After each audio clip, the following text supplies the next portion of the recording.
ನಮಸ್ಕಾರ.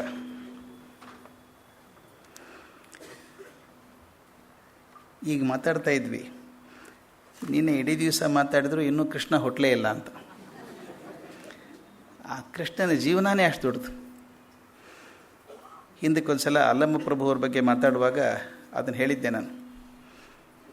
ಒಂದು ಎತ್ತರದ ಬ್ರಿಡ್ಜ್ ಕಟ್ಟಬೇಕಾದ್ರೆ ಆ ಬ್ರಿಡ್ಜ್ ಇಷ್ಟು ಎತ್ತರ ಕಟ್ಟಿದ ಮೇಲೆ ಅದು ಎಲ್ಲಿಂದ ಶುರು ಆಗಬೇಕು ರಸ್ತೆ ಅಂತ. ಆ ಏರ್ ಶುರು ಆಗಬೇಕಲ್ಲ, ಸ್ಲೋಪ್ ಶುರು ಆಗಬೇಕಲ್ಲ. ಸಣ್ಣ ಬ್ರಿಡ್ಜ್ ಇದ್ದರೆ ಇಲ್ಲಿಂದನೇ ಶುರು ಆಗ್ತದೆ. ಬ್ರಿಡ್ಜ್ ಎತ್ತರ ಆದಷ್ಟು ಅದು ಏರುವಿಕೆ ಹಾದಿ ಇದೆಯಲ್ಲ, ತುಂಬ ದೂರದಿಂದ ಶುರು ಆಗಬೇಕಾಗತ್ತೆ.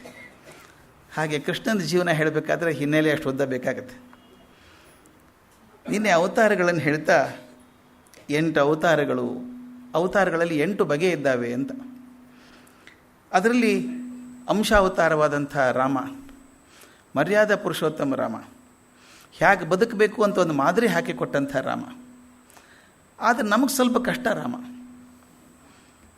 ಇನ್ನೇ ರಾಮಸ್ವಾಮಿಯವರು ಹೇಳಿದ ಹಾಗೆ ಕೃಷ್ಣ ನಮಗೆ ಸ್ವಲ್ಪ ಹತ್ತಿರದವನು, ದ್ವಾಪರದವನು, ಇವನು ತ್ರೇತಾಯುಗದವನು.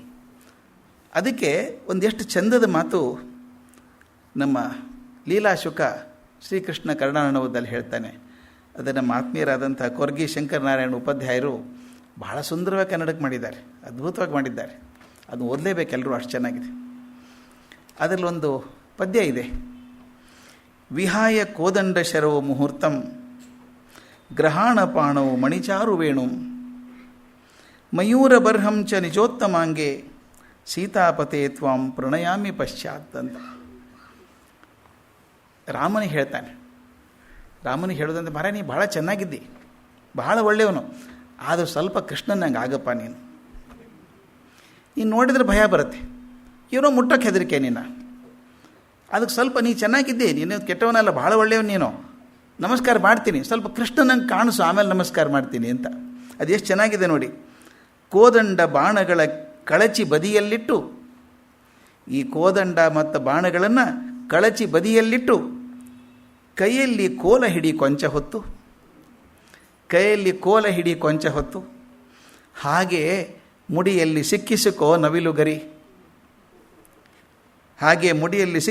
ನವಿಲುಗರಿ ಬಳಿಕೆ ಬಾಗುವೆ ನಿನಗೆ ಸೀತಾಪತಿ ಅಂತ.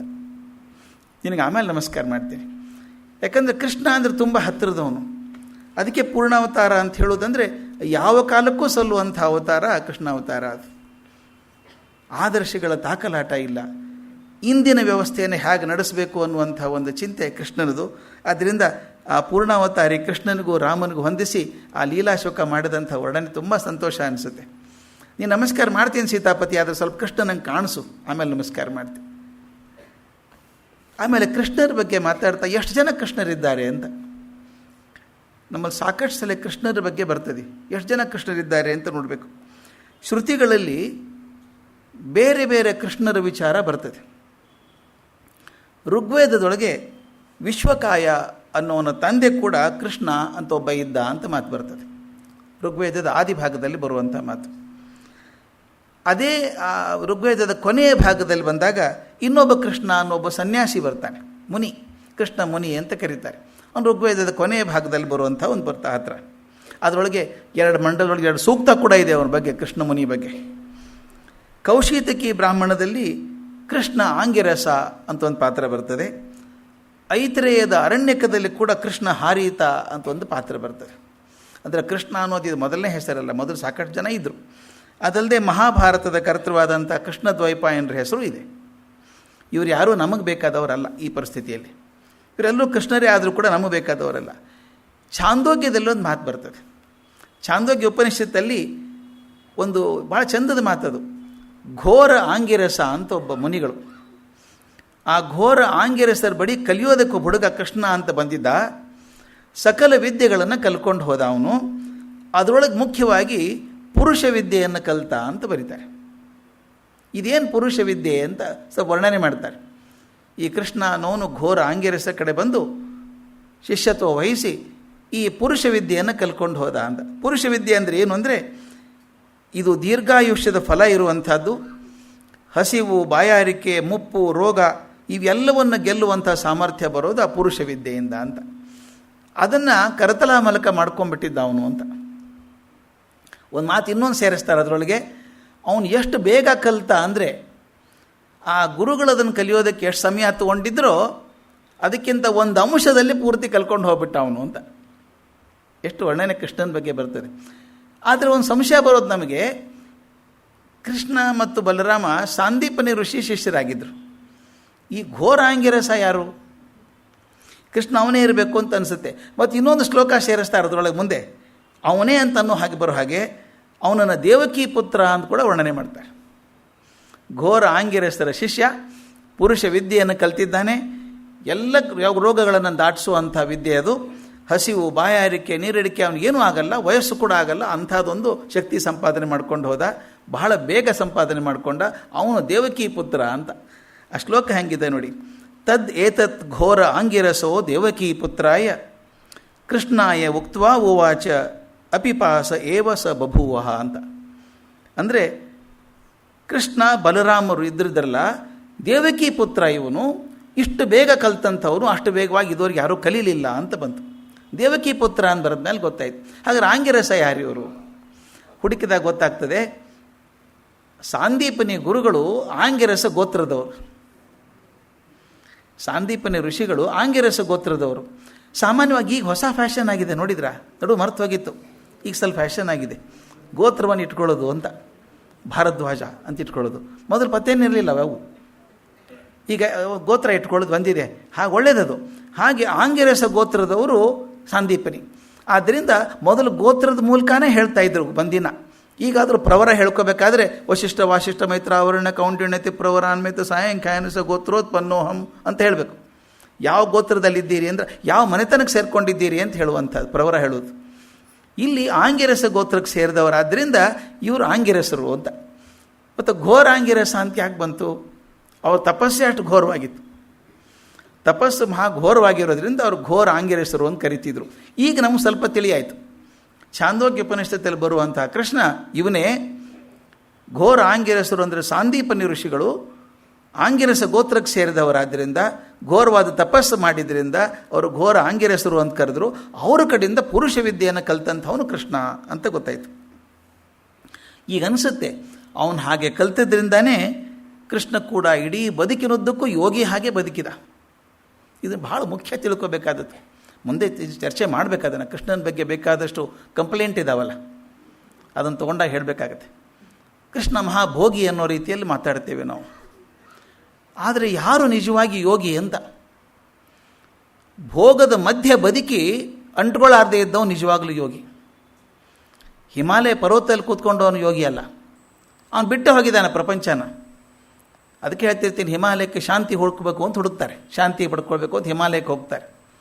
ಅದು ನಿಮ್ಮ ಶಾಂತಿ ಅಲ್ಲ, ಹಿಮಾಲಯ ಶಾಂತಿ. ಅದು ನಿಮಗೆ ಸಿಗಬೇಕಾದದ್ದು ಮೆಜೆಸ್ಟಿಕ್ ಸ್ಕ್ವೇರಲ್ಲಿ ಸಿಗಬೇಕು, ಅದು ನಿಮ್ಮ ಶಾಂತಿ. ಅದು ಹಾಗೆ ಕೃಷ್ಣ ಯೋಗಿ ಆದದ್ದು ಎಲ್ಲಿ? ಆ ಭೋಗಗಳ ಮಧ್ಯೆ ಇದ್ದಂಥವನು. ಅವನ ಕಂಪ್ಲೇಂಟ್ 16,000 ಹೆಂಡಂದರು, ಅಷ್ಟ ಮಹಿಷಿಯರು, ಏನೇನೋ ರಾಸಲೀಲೆ ಆಡದ, ಏನೇನೋ ಮಾತಾಡ್ತೀವಿ ನಾವು, ಬುದ್ಧಿ ಇಲ್ಲದೆ ಮಾತಾಡುವಂಥ ಮಾತದು. ಆದರೆ ಇದಿದ್ದು ಕೂಡ ಅವನು ಹೇಗೆ ಯೋಗಿ ಆಗಿದ್ದ ಅಂತ ಅದಕ್ಕೊಂದು ಬಹಳ ಚಂದದ ಕಥೆ ಇದೆ. ಹೇಳಿದ್ದೆ ನೆನಪಿಲ್ಲ ನನಗೆ. ಒಬ್ಬ ಸೂಫಿ ಸಂತ ಸಮುದ್ರ ದಂಡೆ ಮೇಲಿದ್ದ. ಸಂತ ಧ್ಯಾನ ಮಾಡ್ಕೊಂಡಿದ್ದ. ಅವನಿಗೆ ಆಸ್ತಿ ಅಂತೇನು ಇಲ್ಲೇ ಇಲ್ಲ. ಒಂದು ಗುಡಿಸ್ಲು ಕಟ್ಕೊಂಡಿದ್ದಾನೆ. ಗುಡಿಸ್ಲು ಕಟ್ಕೊಂಡು ಮೀನು ಹಿಡಿತಾನೆ. 2 ಮೀನು ಹಿಡಿತಾನೆ. ಒಂದು ಮೀನು ತನಗೆ, ಇನ್ನೊಂದು ಮೀನು ದಾನ ಮಾಡಿಬಿಡ್ತಾನೆ. ಹೀಗೆ ಕಷ್ಟದಲ್ಲಿ ಬದುಕಿದಂಥ ಮನುಷ್ಯ, ಆದರೆ ಯಾವಾಗಲೂ ದೇವರ ಬಗ್ಗೆ ಧ್ಯಾನ ಮಾಡ್ಕೊಂಡಿರುವಂಥವನು. ಅವನಿಗೊಬ್ಬ ಶಿಷ್ಯ, ಗುರುವೇ ಹೆಂಗಿದ್ದಾನೆ, ಅವನು ಶಿಷ್ಯ ಒಬ್ಬ. ಅವನು ಹೇಳಬೇಕು, ನೋಡೋ ನೀನು ಸಾಧ್ಯ ಆದರೆ ಸುತ್ತ ತಿರುಗಾಡ್ತೀಯಲ್ಲಪ್ಪ, ನೀನು ದೇಶ ವಿದೇಶಕ್ಕೆಲ್ಲ ಹೋಗ್ತೀಯಲ್ಲ, ನನ್ನ ಗುರುಗಳಿದ್ದಾರೆ, ನೋಡ್ಕೊಂಬಾರ ಅವ್ರನ್ನ ಅಂದಂತೆ. ಎಲ್ಲಿದ್ದಾರೆ ನಿಮ್ಮ ಗುರುಗಳು ಅಂತ. ಹೀಗೊಂದು ಊರಿದೆ, ಆ ಊರಿನ ಹತ್ರ ಹೋದರೆ ಒಂದು ದೊಡ್ಡ ಬೆಟ್ಟ ಬರುತ್ತೆ. ಬೆಟ್ಟ ತುದಿ ಮೇಲೆ ಒಂದು ಅರಮನೆ ಇದ್ದಂಗಿದೆ, ಅರಮನೆಯಲ್ಲಿ ಇರ್ತಾರೆ ಅಂತ. ಇವನು ಕೇಳಿದ, ಗುರುಗಳಿಗೆ ಅರಮನೆಯಲ್ಲಿ ಏನು ಕೆಲಸ ನಿಮ್ಮ ಗುರುಗಳಿಗೆ? ಇಲ್ಲ, ಅಲ್ಲೇ ಇರ್ತಾರೆ ಅವರು, ಹೋಗಿ ನೋಡ್ಕೊಂಬ. ನಾನು ನೋಡಿಲ್ಲ ಅವ್ರನ್ನ, ನನ್ನ ಬಗ್ಗೆ ಗೊತ್ತು, ಅವ್ರ ಬಗ್ಗೆ ನನಗೆ ಭಾಳ ಗೊತ್ತಿದೆ, ಅದಕ್ಕೆ ದಯವಿಟ್ಟು ನೋಡ್ಕೊಂಬ, ಅವ್ರು ಹೇಗಿದ್ದಾರೆ, ಹೋಗಿ ನಾನು ಹೇಳು. ಯಾಕೋ ನನ್ನ ಮನಸ್ಸಿಗೆ ಸಮಾಧಾನ ಇಲ್ಲ, ಇತ್ತೀಚೆಗೆ ಏನೋ ಕೊರತೆ ಆಗ್ತಾ ಇದೆ ನನ್ನ ಜೀವನಕ್ಕೆ. ಅದು ಏನು ಕೊರತೆ ಆಗಿದೆ ಕೇಳ್ಕೊಂಬ. ನನ್ನಲ್ಲಿ ಏನಾದರೂ ನಡವಳಿಕೆಯಲ್ಲಿ ಕೊರತೆ ಇದೆಯೋ, ನನ್ನ ಚಿಂತನೆಯಲ್ಲಿ ಕೊರತೆ ಇದೆಯೋ ಗೊತ್ತಾಗ್ತಾ ಇಲ್ಲ. ಹುಡುಗ ಅಂದ ಗುರುಗಳ ಸಲುವಾಗಿ ಹೋಗ್ತೀನಿ ಅಂದ. ಹೋದ, ಕೇಳ್ದ ಈ ಗುರುಗಳು ಎಲ್ಲಿರ್ತಾರೆ ಅಂತ. ಅಲ್ಲಿ ಬೆಟ್ಟದ ಮೇಲೆ ಇರ್ತಾರೆ ಅಂದರು. ಹೋಗಿ ನೋಡ್ತಾನೆ, ಬೆಟ್ಟದ ಮೇಲೆ ಅರಮನೆ ಅಂದರೆ ಅಸಾಧ್ಯ ದೊಡ್ಡ ಅರಮನೆ ಅದು. ಏನು ಶ್ರೀಮಂತಿಕೆ ಎಲ್ಲ ಲಕ್ಷಣ ಇದ್ದಾವೆ ಅದರೊಳಗೆ. ಅವ್ನು ಕೇಳ್ದ, ಗುರುಗಳು ಇಲ್ಲಿರ್ತಾರೋ ಹಿಂದೆ ಎಲ್ಲಾದರೂ ಔಟ್ ಹೌಸಲ್ಲಿ ಇರ್ತಾರೋ ಅಂತ ಕೇಳ್ದ. ಇದೇ ಮನೆಯಲ್ಲಿ ಇರ್ತಾರೋ ಅರಮನೆಯಲ್ಲಿ ಎಂದ. ಇವನೊಳಗೆ ಹೋಗಿ ನೋಡ್ತಾನೆ, ಬಾಗಿಲಿಗೆ ಬಂಗಾರದ ಬಾಗಿಲು, ವಜ್ರದ ಕಿಡಿಕೆ ಕೂಡಿಸಿದ್ದಾರೆ ಅದಕ್ಕೆಲ್ಲ. ಎಲ್ಲಿ ನೋಡಿದಲ್ಲಿ ಮಣಿ ಖಚಿತವಾದಂಥದ್ದೆಲ್ಲನೂ. ಅವನಿಂದ ಏನಪ್ಪ ಸನ್ಯಾಸಿಗಳಿರೋ ಜಾಗ ಇದು, ಬಹುಶಃ ಇದ್ರೊಳಗೆಲ್ಲದೂ ಒಂದು ಸಣ್ಣ ರೂಮಲ್ಲಿ ಇರಬೇಕು ಅವರು ಅಂತ. ಒಳಗೆ ಹೋಗ್ತಾನೆ, ಬಾಗಿಲು ತಟ್ಟಿದ. ಅತ್ಯಂತ ಸುಂದರಿಯರು ಒಂದು 15 ಜನ ಬಂದರು. ಬಂದು ಬಾಗಿಲು ತೆಗೆದ್ರು. ಬನ್ನಿ ಬನ್ನಿ ಬನ್ನಿ ಅಂತ ಕರ್ಕೊಂಡೋದ್ರು. ಕರ್ಕೊಂಡು ಹೋಗಿ ಇವನ ಮೇಲೆ ಕರ್ಕೊಂಡು ಕೂಡಿಸಿದ್ರೆ ಅಲ್ಲಿ ಏನು ಅರಮನೆಗೆ ಕೂಡ ನಿವಾಳಿಸ್ಬಿಡ್ಬೇಕಿದ್ರ ಮುಂದೆ, ಅಷ್ಟು ಶ್ರೀಮಂತಿಕೆ. ಆ ನೆಲ ಹಾಸು ಅದೆಲ್ಲ ನೋಡಿದಾಗ ಭರ್ಜರಿ ಇತ್ತು. ಆನಂತರ ಕೊನೆಗೆ ಎಲ್ಲಿದ್ದಾರೆ ಸನ್ಯಾಸಿಗಳು ಅಂತ ಕೇಳ್ದ. ಕೂತ್ಕೊಳ್ಳಿ ಬರ್ತಾರೆ ಅಂದರು. ಅವನು ಸನ್ಯಾಸಿ ಬಂದ. ಅವನು ಏನು ಬಟ್ಟೆ, ಅವನ ಕಿರೀಟ ಏನು, ಭಾರಿ ಶ್ರೀಮಂತಿಕೆ. ಯಾವನು ಅರಬಸ್ಥಾನದ ರಾಜ ಕೂಡ ಇರಲಿಕ್ಕಿಲ್ಲ, ಶ್ರೀಮಂತಿಕೆಯಲ್ಲಿದ್ದ. ಬಂದು ಆ ಕಾಟ್ ಮೇಲೆ ಕೂತ್ಕೊಂಡ, ಕುರ್ಚಿ ಮೇಲೆ. ಈತ ಹೋಗಿ ನಮಸ್ಕಾರ ಮಾಡಿ ತಾನು ಹೇಳ್ಕೊಂಡ, ನಾನು ಹೀಗೆ ಬಂದಿದ್ದೀನಿ, ನನ್ನ ಗುರುಗಳಿದ್ದಾರೆ, ಅಲ್ಲೊಂದು ನದಿ ಸಮುದ್ರ ದಂಡೆ ಮೇಲೆ ಇರ್ತಾರೆ, ಬಹಳ ಬಡತನದಲ್ಲಿದ್ದಾರೆ, ಏನು ಬೇಡಲ್ಲ ಅವರು, 2 ಮೀನು ಹಿಡ್ಕೋತಾರೆ, ಒಂದು ದಾನ ಮಾಡ್ತಾರೆ, ಒಂದೇ ಮೀನಿನಲ್ಲಿ ಇರ್ತಾರೆ ಅವರು ನಿಮ್ಮ ಶಿಷ್ಯ ಅಂತೆ, ನಿಮ್ಮ ಬಗ್ಗೆ ಬಹಳ ಅಭಿಮಾನ ಇದೆ, ಅವ್ರ ಜೀವನಕ್ಕೇನು ಸ್ವಲ್ಪ ಕೊರತೆ ಆಗಿದೆ, ಸಂಕಟ ಆಗಿದೆ ಅಂತೆ, ಅದೇನು ಅಂತ ಕೇಳ್ಕೊಂಬ ಅಂತ ಹೇಳಿದ್ದಾರೆ ನನ್ನ ಕಡೆಯಿಂದ, ಅವ್ರ ಜೀವನದಲ್ಲಿ ಏನು ತೊಂದರೆ ಆಗಿದೆ ಅಂತ. ಆತ ಗುರು ಕಣ್ಣು ಮುಚ್ಕೊಂಡು 2 ನಿಮಿಷ ಕೂತ್ಕೊಂಡು ಹೇಳಿದ್ನಂತೆ, ಹೌದು, ಒಂದು ದೊಡ್ಡ ತೊಂದರೆ ನಿನ್ನ ಗುರುವಿಗಿದೆ, ಅದೊಂದು ಕಡಿಮೆ ಆದರೆ ನಿನ್ನ ಗುರುವಿಗೆ ಒಳ್ಳೆಯದಾಗ್ತದೆ ಅಂದಂತೆ. ಏನು ನನ್ನ ಗುರುವಿಗೆ ಕಮ್ಮಿ ಆದದ್ದು ಅಂತ ಕೇಳಿದಂತೆ. ಏನಿಲ್ಲ, ನಿನ್ನ ಗುರುವಿಗೆ ಸ್ವಲ್ಪ ದುರಾಸೆ ಇದೆ, ಆ ದುರಾಸೆ ಬಿಟ್ಟರೆ ಅವ್ರು ದೊಡ್ಡವರಾಗ್ತಾರೆ ಅಂದಂತೆ. ಇವನು ಮೈಯೆಲ್ಲ ಉರಿದು ಹೋಗ್ಬಿಡ್ತು. ಇವನು ಗುರು ಹೇಳೋನು ಇಷ್ಟು ಸಮೃದ್ಧಿಯಲ್ಲಿ ಕೂತ್ಕೊಂಡಿದ್ದಾನೆ, ಅತ್ಯಂತ ಶ್ರೀಮಂತಿಕೆಯಲ್ಲಿ ಓಲಾಡ್ತಾ ಇದ್ದಾನೆ. ನನ್ನ ಗುರುಗೆ ಏನೂ ಇಲ್ಲ ಪಾಪ, ಗುಡಿಸಲ್ದಲ್ಲಿ ಇಟ್ಕೊಂಡು ಒಂದು ಮೀನು ಇಟ್ಕೊಂಡು ಕೂತಿದ್ದಾನೆ ಅವನು, ಅವನಿಗೆ ದುರಾಸೆ ಅಂತಾನಲ್ಲ, ಇವನಿಗೆ ಅಂತ ದುರಾಸೆ. ಕುದೀತು ಮೈಯೆಲ್ಲ. ಬಂದ ವಾಪಸ್ ಊರಿಗೆ. ಬಂದಾಗ ಗುರು ಓಡಿ ಬಂದ. ಹೋಗಿದ್ದೇನೋ ನೋಡ್ಕೊಂಬಂದೆ ನನ್ನ ಗುರುಗಳನ್ನು ಅಂತ. ಹೋಗಿದ್ದೆ ಸ್ವಾಮಿ, ನೋಡ್ಕೊಂಬಂದೆ. ಏನು ಹೇಳಿದ್ರು ಗುರುಗಳು? ಬೇಡ ಬಿಡಿ, ತೊಗೊಂಡು ಏನು ಮಾಡ್ತೀರಿ ಅಂದ. ಅಲ್ಲ, ಏನು ಹೇಳಿದ್ರಿ ಹೇಳೋ ಅಂದ. ನೀ ಬೇಡ ಅಂತ ಹೇಳ್ತೀನಲ್ಲ, ಕೇಳಬೇಡಿ, ಅವ್ರು ಹೇಳೋಕೆ ಸರಿ ಇಲ್ಲ ಇದು ಅಂತ. ಇಲ್ಲೋಡು, ನಾನು ಬೇಜಾರಾಗ್ತದೆ ಅಂತ ಒಂದು ಮಾತು ತೆಗಿಬೇಡ ನೀನು. ಅವರು ಏನು ಹೇಳಿದ್ರು, ಹೇಗೆ ಹೇಳಿದ್ರು ಹಾಗೆ ಹೇಳು, ನನಗೆ ಒಪ್ಪಿತ ಆಗ್ತದೆ ಅಂತ. ಅವನು ಹೇಳಿದಂತೆ, ಸ್ವಾಮಿ ಅವರು ಮಹಾ ಮೋಸಗಾರರಿದ್ದಾರೆ, ನೀವು ಗುರುಗಳನ್ನು ನಂಬ್ಕೊಂಡ್ಬಿಟ್ಟಿದ್ದೀರ, ಅವ್ರನ್ನ ಮಹಾ ಮೋಸಗಾರಿದ್ದಾರೆ. ಅವ್ರು ಇರೋದು ಶ್ರೀಮಂತಿಕೆಯ ತುದಿಯಲ್ಲಿದ್ದಾರೆ. ಅವ್ರು ಹೇಳಿದ್ದೇನು ಗೊತ್ತಾ, ನಿಮಗೆ ದುರಾಸೆ ಇದೆ ಅಂತ, ನಿಮ್ಮ ದುರಾಸೆ ತೆಗೆದ್ರೆ ನೀವು ದೊಡ್ಡವರಾಗ್ತೀರಿ ಅಂತ. ಒಂದು ಕೇಳಿದ ತಕ್ಷಣ ನಾವು ಏನು ಮಾಡಬೇಕು, ಗುರು ಅವನು ಎದ್ದು ಕುಣಿದಾಡೋಕ್ಕೆ ಶುರು ಮಾಡಿಬಿಟ್ಟ, ಹಾರಾಡೋಕ್ಕೆ ಶುರು ಮಾಡಿದ. ಏನು ನನ್ನ ಗುರುಗಳು ಹೇಳಲಿಲ್ಲನೋ, ಅಲ್ಲಿ ಕೂತ್ಕೊಂಡು ಹೇಳ್ತಾರೆ ನನಗೇನು ಪ್ರಾಬ್ಲಮ್ ಇದೆ ಅಂತ ಹೇಳ್ತಾರೆ, ಕೇಳ್ಕೊಂಬಂದ್ಯಾ? ಅವನಂದ, ನಿನಗೇನು ದುರಾಸೆ ಸ್ವಾಮಿ, ಏನು ಇಲ್ಲೇ ಇಲ್ಲ, ನಿಮಗೆ ದುರಾಸೆ ಏನು ಬಂತು ಅಂತ ಕೇಳ್ದ. ಅವನು ಹೇಳ್ದ, ಇಲ್ಲ ನಿನಗೆ ಗೊತ್ತಿಲ್ಲಪ್ಪ, ನಾನು ಮಾಡಿದ್ದು ಹೇಳ್ತೀನಿ, ನನ್ನ ಮನಸ್ಸಿಗೆ ಎಷ್ಟೋ ಸಲ ಅನಿಸಿದೆ, ಆ ಎರಡನೇ ಮೀನು ಇಟ್ಕೊಂಡಿದ್ರೆ ಚೆನ್ನಾಗಿತ್ತೇನೋ ಅಂತ ಅನಿಸಿದ್ದುಂಟು ನನಗೆ. ಎಷ್ಟೋ ಸಲ 2ನೇ ಮೀನು ಕೊಟ್ಟು ಬಿಡ್ತೀನಲ್ಲ, ಒಂದೊಂದು ಸಲ 2ನೇ ಮೀನಿದ್ರೆ ಚೆನ್ನಾಗಿತ್ತು ಅಂತ ಅನಿಸಿದ್ದುಂಟು. ಅದು ದುರಾಸೆ ಅಲ್ವಾ ಅದು? ಅವನಂದ, ನಿಮ್ಮ ಮೀನಿಗೆ ಹೇಳ್ತಿದ್ದೀರಿ, ಅವ್ನು ನೋಡಿ ಸಂಭ್ರಮ ಹೇಗಿದೆ ಅವನು ಅಂತ. ಅವನು ಹೇಳ್ದ, ನಿನಗೆ ಗೊತ್ತಿಲ್ಲ ಕಣೋ, ಅವ್ರು ಹೇಗಿದ್ದಾರೆ ಅಂತಂದರೆ, ಅವ್ರ ಸುತ್ತಲೂ ಶ್ರೀಮಂತಿಕೆ ಇದೆ, ಶ್ರೀಮಂತಿಗೆ ಅವ್ರಿಗೆ ಕಟ್ಕೊಂಡಿಲ್ಲ. ಅವ್ರು ಹಾಗಿದ್ದರೂ ಕೂಡ ಹೇಗೆಲ್ಲ ಬಿಟ್ಟು ಯೋಗಿ ಆಗಿದ್ದಾರೆ ಅಂತ ಪರೀಕ್ಷೆ ಮಾಡಬೇಕು. ಮಾಡೋದ ಒಬ್ಬ ಭಿಕ್ಷುಕನ ಕರ್ಕೊಂಡು ಹೋದ ಗುರುಗಳ ಕಡೆಗೆ, ಅವನ ಕಡೆ. ಆ ಭಿಕ್ಷುಕನ ಕಳಿಸ್ದ, ನೋಡ್ಬೇಕು ಪರೀಕ್ಷೆ ಆಗಿದೆ ಅಂತ. ಆ ಭಿಕ್ಷುಕ ಒಂದು ಪಾತ್ರೆ ಹಿಡ್ಕೊಂಡು ಹೋಗಿ, ಗುರುಗಳೇ ಯಾತ್ರೆಗೆ ಹೋಗೋಣ ಬನ್ನಿ ಅಂದ. ನಡಿ ಹೋಗೋಣ ಅಂದ ಅವನು. ಅವನೊಂದು, ಇಷ್ಟೆಲ್ಲ ಬಿಟ್ಟು ಬರ್ತೀರಾ ಅಂದ. ಇದೇನು ಅಂಟ್ಕೊಂಡಿಲ್ಲಪ್ಪ, ಬರ್ತೀನಿ ನಡಿ ಅಂದರು. ಹೊರಟೇ ಬಿಟ್ರು ಸರಸರ. ಆ ಗುರು ಈ ಭಿಕ್ಷುಕ ಹೊರಟುಬಿಟ್ರು. ಒಂದು ಅರ್ಧ ದಾರಿ ಹೋಗಿದ್ದಾರೆ. ಆ ತಕ್ಷಣ ಭಿಕ್ಷುಕ ಹೇಳಿದ, 1 ನಿಮಿಷ ಇರಿ ಸ್ವಾಮಿ, ನಾವು ವಾಪಸ್ ಹೋಗಿ ಬರ್ತೀನಿ. ಯಾಕೆ? ನಾನು ಭಿಕ್ಷಾ ಪಾತ್ರೆ ಅಲ್ಲೇ ಬಿಟ್ಟು ಬಂದಿದ್ದೀನಿ ಅಂದವನು. ಅಲ್ಲಯ್ಯ, ನಾನು ಅರಮನೆಯೇ ಬಿಟ್ಟು ಬಂದಿದ್ದೀನಿ, ನೀನು ಭಿಕ್ಷಾ ಪಾತ್ರೆಗೆ ಇಟ್ಕೊಂಡಿದ್ದೀಯಲ್ಲ. ಅಂದರೆ ಅವನು ಎಲ್ಲವೂ ಇದ್ದರೂ ಕೂಡ ಯಾವುದಕ್ಕೂ ಅಂಟ್ಕೊಂಡಿಲ್ಲ. ಅದು ಛದ್ಮಪತ್ರದ ಜಲಬಿಂದು ಅಂತ ಕರೀತಾರೆ. ಈ ಕಮಲದ ಎಲೆ ಮೇಲೊಂದು ಹನಿ ನೀರು ಕೂತ್ಕೊಂಡ್ರೆ ಅಂಟುಕೊಳ್ಳೋದೇ ಇಲ್ಲ, ಅದು ಹಾಗೆ ಸುತ್ತಾಡ್ತಾ ಇರ್ತದೆ. ಹಾಗೆ ಭೋಗದಲ್ಲಿದ್ದರೂ ಕೂಡ ಯೋಗಿ ಆಗಿರಬೇಕಾದವನು. ಹಾಗೆ ಭಗವದ್ಗೀತೆಯನ್ನು ಹೇಳಬೇಕಾದ್ರೆ ಕೃಷ್ಣ ಈ ಯೋಗ ಸಾಮರ್ಥ್ಯ ಬಂದಿದ್ದು ಅಲ್ಲಿಂದ ಅಂತ ಹೇಳ್ತಾರೆ. ಘೋರ ಸಾಂದೀಪನಿ ಕಡೆ ಕಳ್ಕೊಳ್ದಾಗ ಅದು ಏನು ಕಲ್ತಿದ್ನೋ ಬದುಕಿದ್ದು ಯೋಗಿ ಹಾಗೆ ಬದುಕಿದ, ಆ ಯೋಗವನ್ನೇ ಭಗವದ್ಗೀತೆ ಮೂಲಕ ಕಲಿಸಿದ ಅವನು ಅಂತ. ಇನ್ನೊಂದು ಬಹಳ ಚರ್ಚಾಸ್ಪದವಾದಂಥ ವಿಷಯ, ಕೃಷ್ಣನ ಹುಟ್ಟು ಬರೋದಕ್ಕಿಂತ ಮೊದಲು ಅಂದರೆ ಕೃಷ್ಣ ಹುಟ್ಟಿದ್ದು ಯಾವಾಗ, ಕಾಲ ಯಾವುದು, ಯಾವ ವರ್ಷದಲ್ಲಿದ್ದ ಕೃಷ್ಣ ಅಂತ ಬೇಕಾದಷ್ಟು ಚರ್ಚೆ ಮಾಡಿದ್ದಾರೆ ಅದ್ರ ಬಗ್ಗೆ. ಕೃಷ್ಣ ಹುಟ್ಟಿದ ಕಾಲ ಯಾವುದು ಅಂತ. ಮಹಾಭಾರತ ಯುದ್ಧ ನಡೆದದ್ರ ಬಗ್ಗೆ ದಾಖಲೆ ಇದೆ. ಯುದ್ಧ ನಡೆದಾಗ ಕೃಷ್ಣ ಇದ್ದ. ಹಾಗಾದರೆ ಮಹಾಭಾರತದ ಯುದ್ಧದ ಕಾಲವನ್ನು ಗುರುತಿಸಿದರೆ ಕೃಷ್ಣನ ಕಾಲ ಗೊತ್ತಾಗ್ತದೆ ಅಂತ ಶುರು ಮಾಡಿದರು. SR ರಾವ್ ನಮ್ಮ ಕನ್ನಡದವರು ಬಹುದೊಡ್ಡ ಕೆಲಸ ಮಾಡಿದರು. ಈ ದ್ವಾರಕೆಯನ್ನು ಉತ್ಖನನ ಮಾಡಿದ್ದಾರೆ. ಅವ್ರ ಪ್ರಕಾರ ಇದ್ರ ಕೆಳಗೆ 2 ದ್ವಾರಕೆ ಇದ್ದಾವಂತೆ. ಈಗೇನು ದ್ವಾರಕೆ ಇದೆಯೋ ಇದ್ರ ಕೆಳಗೆ 2 ದ್ವಾರಕೆ ಇದ್ದಾವೆ, ಅಲ್ಲಿ ಕೂಡ ವಿಗ್ರಹಗಳು ಕಾಣಿಸ್ತದೆ ಅಂತ ಹೇಳ್ತು ಬಂದಿದ್ರು ಅವರು. ಅವ್ರು ಹುಡುಕಿದ ಆರ್ಕಿಯಾಲಜಿಕಲ್ ಎವಿಡೆನ್ಸಸ್ ಪ್ರಕಾರ ಬಹಳ ಹಿಂದೆ ಇದ್ದಿದ್ದು ದ್ವಾರಕೆ ಅಂತ. ಈಗ ಹೇಗೆ ಹುಡುಕ್ತಾರೆ, ಕಾಲ ಹೇಗೆ ಹುಡುಕ್ತಾರೆ ರಾಮಾಯಣದ್ದು ಮಹಾಭಾರತದ್ದು ಅಂದರೆ, ಈ ಸಿಕ್ಕಂಥ ವಸ್ತುಗಳಿದ್ದಾವಲ್ಲ ಅದ್ರ ಕಾರ್ಬನ್ ಡೇಟಿಂಗ್ ಅಂತಂದು ಮಾಡ್ತಾರೆ. ಮಾಡಿದ ಎಷ್ಟು ವರ್ಷದಿಂದ ಇರಬಹುದು ಅಂತ ಹುಡುಕ್ತಾರೆ. ಅಥವಾ ಯಾವುದೋ ಒಬ್ಬರ ಕಾಲ ತೀರ್ಮಾನ ಆಗಿದೆ, ಇಂಥ ಒಂದು ಘಟನೆ ಇಂಥ ದಿವಸ ಆಗಿದ್ರೆ ದಾಖಲೆ ಇರುತ್ತೆ, ಅಥವಾ ಇಂಥ ರಾಜ ಇದ್ದ ಅಂತ ದಾಖಲೆ ಇರುತ್ತೆ, ಅಲ್ಲಿಂದ ಹಿಡ್ಕೊಂಡು ಹಿಂದೆ ಕ್ಯಾಲ್ಕುಲೇಟ್ ಮಾಡ್ತಾ ಹೋಗ್ತಾರೆ. ಇದರಲ್ಲಿ ಪಾಶ್ಚಿಮಾತ್ಯರ ರೀತಿ ಒಂದಿದೆ, ನಮ್ಮ ಭಾರತೀಯರ ಪಂಡಿತರ ರೀತಿ ಬೇರೆ ಇದೆ.